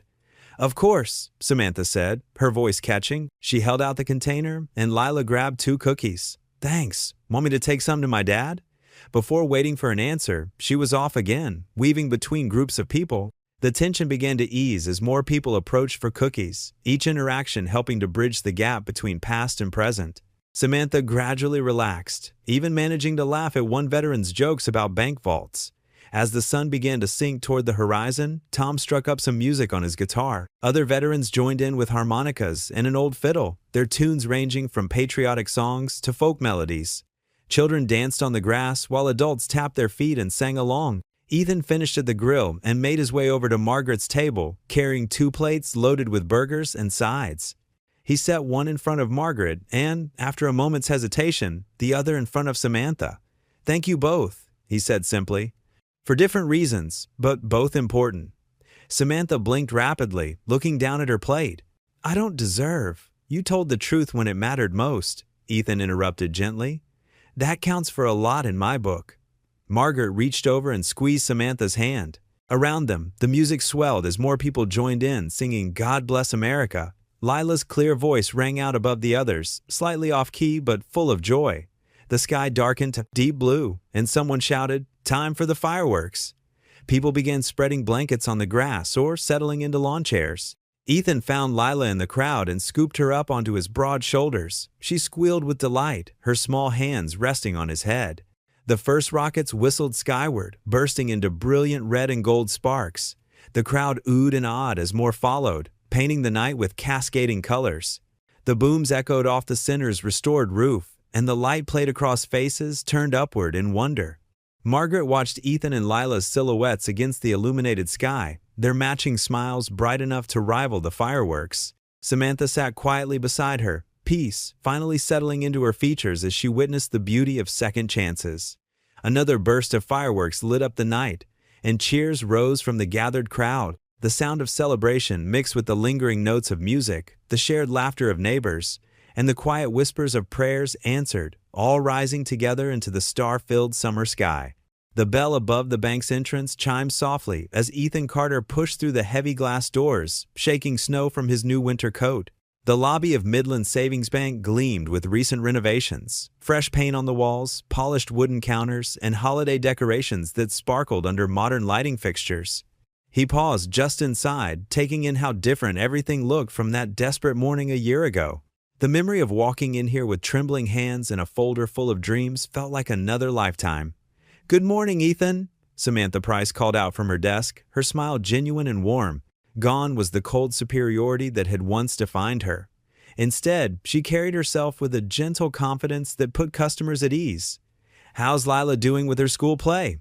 "She's going to be the best tree in the Christmas pageant," Ethan chuckled, patting his knot jacket pocket where the check rested. "Never knew a pine could have so many lines. I'm sure she'll steal the show," Samantha said, her eyes showing real interest. "Margaret's in her office. She just finished a meeting." "Thanks, Samantha." Ethan started toward the familiar corridor, then paused. "Hey, those cookies you brought to Lila's birthday party last month? She's been asking when you'll make them again." A slight blush colored Samantha's cheeks. "Tell her I'll bring a batch to the pageant." As Ethan walked down the hallway, he noticed how the bank's transformation mirrored the changes in all their lives. Where there had once been stark white walls, now warm earth tones created an inviting atmosphere. Local artists' work hung in simple frames, many depicting scenes of community life, including one at the Veterans Center with its newly restored roof. Margaret's office door stood open, sunlight streaming through the lace curtains she'd refused to replace during the renovation. She sat at her desk, reading glasses perched on her nose as she reviewed some papers. The same family photos still lined her shelves, but now they shared space with community service awards and a framed copy of the newspaper article about Ethan's success. He knocked gently on the doorframe. "Morning, Margaret." She looked up. her face brightening. "Ethan, come in, come in!" She gestured to the chair across from her desk, the same chair where a year ago she'd listened to his story and taken a chance that would change both their lives. "Brought you something," he said, reaching into his jacket pocket. The check felt solid in his hands, real proof of how far he'd come. He placed it carefully on her desk. Margaret picked up the check, and her eyes widened slightly as she read the amount. "First full-year profits," she murmured, pride evident in her voice. "I knew you could do it." "No," Ethan said softly. "You believed I could do it. There's a difference." He reached down and lifted the small potted plant he'd brought with him, a peace lily, its white flowers standing tall and strong against deep green leaves. He'd chosen it carefully, remembering how Margaret had once mentioned that her late husband used to bring her peace lilies on special occasions. "This is for you," he said, placing it on the corner of her desk. A small envelope rested against the pot, Margaret's name written in his careful handwriting. She opened the envelope with steady hands, though Ethan could see the emotion in her eyes as she unfolded the note. Her lips moved slightly as she read the words he'd written. "Thank you for believing in me before I believed in myself." For a moment, neither of them spoke. The silence held all the weight of their shared journey, the struggles, the victories, the moments of doubt, and the triumph of faith rewarded. Margaret removed her glasses, dabbing at her eyes with a tissue. "You know," she said, finally, her voice thick with emotion, "when I approved that loan, the numbers didn't add up on paper. But I saw something that day, something that couldn't be calculated in a spreadsheet." "What was that?" Ethan asked, though he thought he knew the answer. "Hope," she replied simply, "and determination. The same things I see in this check." She carefully placed it in her desk drawer.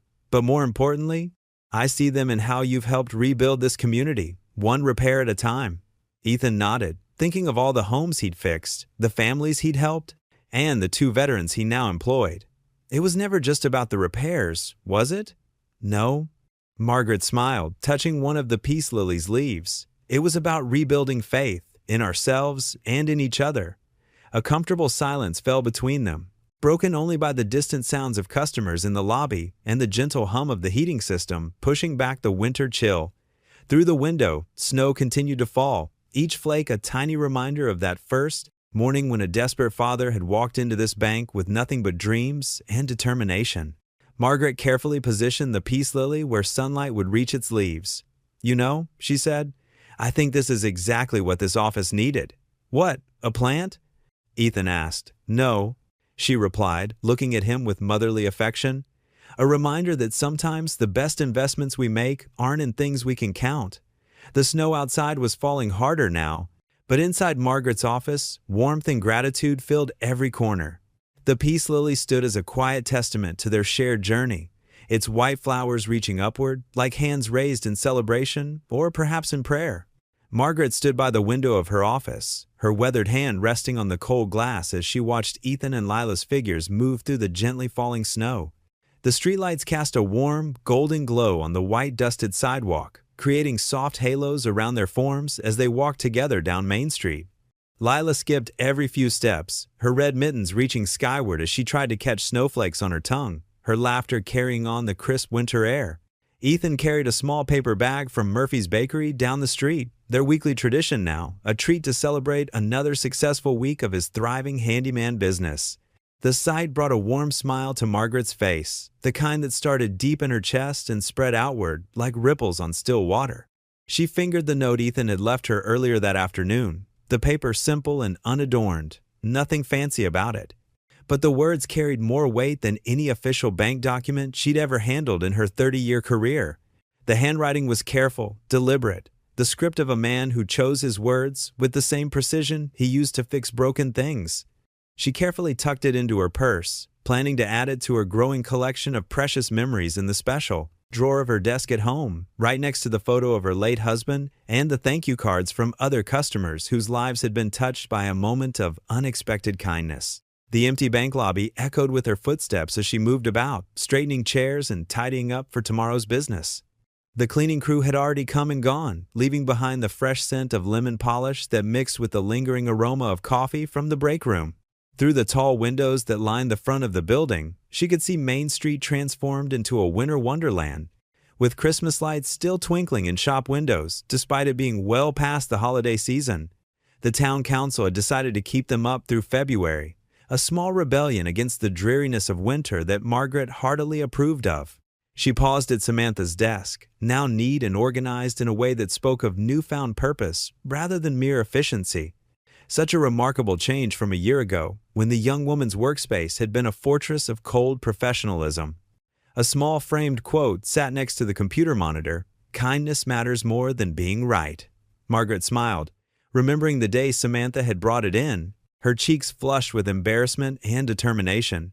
The mentorship program had transformed them both, really. Teaching Samantha about compassionate banking had renewed Margaret's own sense of purpose, reminding her why she'd chosen this career in the first place.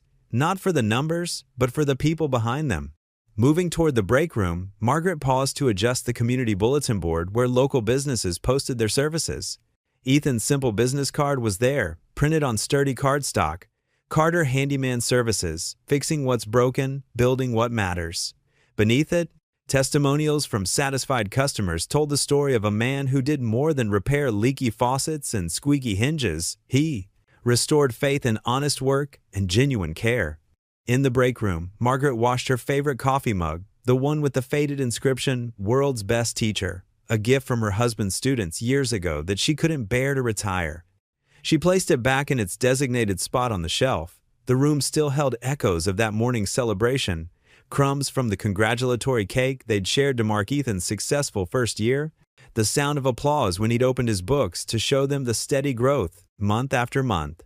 She could still see the proud gleam in his eyes, the way his voice had caught when he'd thanked her for believing in him when no one else would. The potted plant Ethan had given her sat on her windowsill, its leaves reaching toward the last bits of fading daylight that filtered through the frost-touched glass.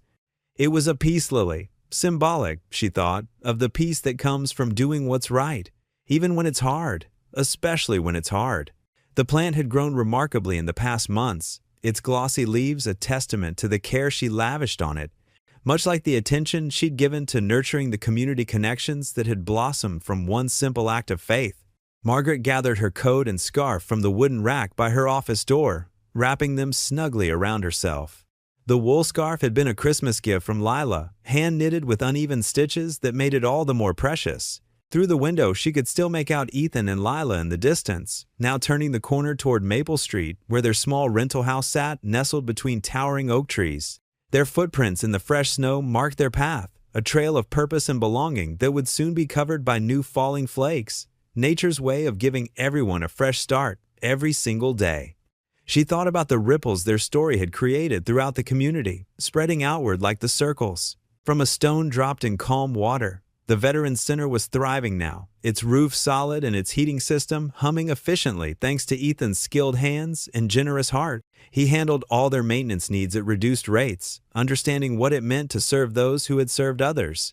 3 more small business loans had been approved under her new Character Counts initiative, each one carefully evaluated not just for credit scores and collateral, but for the intangible qualities that truly determine success: integrity, determination, and the willingness to serve something larger than oneself. The regional office had even asked her to develop training materials about community-based lending, turning her controversial decision into a model for other branches. The bank lobby felt peaceful in the evening, quiet, filled with the kind of sacred silence that comes at the end of meaningful work. Margaret's sensible heels clicked softly on the polished marble floor as she did her final walkthrough, a ritual she'd performed for years, but which now carried deeper significance. She checked each door, each window, more out of reverence than necessity. The security system hummed quietly in the background, ready to arm itself for the night and protect not just the building, but the dreams and aspirations housed within its files and records. At her office door, she paused one last time, her hand resting on the brass nameplate that read Margaret Hayes, branch manager. The view from here had witnessed so much over the years, triumph and tears, mistakes and miracles. The daily drama of human hopes and fears played out in loan applications and account statements. She thought about all the lives touched by one simple decision: to trust, to look beyond the surface numbers and see the person underneath, to believe in someone's potential rather than be limited by their past. It had been a risk that went against every policy manual and training seminar, but it had proven what she'd always known in her heart, that people were worth more than the sum of their financial statements. The snow continued to fall outside, each flake a tiny miracle of its own, unique and beautiful and purposeful. Margaret watched them dance in the warm light of the street lamps, their choreography both random and perfect, thinking how faith was exactly like that, delicate yet persistent, each small act of kindness building upon another until the whole world looked different. She remembered her husband's words from years ago. Faith isn't about having all the answers, Maggie. It's about acting with love even when you don't. She reached for the light switch, her hand steady and sure, despite the weight of all she'd learned this year about courage and consequence. In the growing darkness of her office, illuminated only by the gentle glow from the street outside, she whispered into the quiet, "Hope always finds a way." Before stepping into the snowy night, her heart was full, her faith unshaken, and her legacy secured not in any performance review or profit report, but in the lives she'd touched and the community she'd helped to heal, one act of kindness at a time. What would you do if you were in their place? Comment your answer below and let's see how you'd rewrite the ending. If you enjoyed the story of Ethan Carter, I handpicked the next story that you will enjoy. Please don't miss this one. Click here to watch it.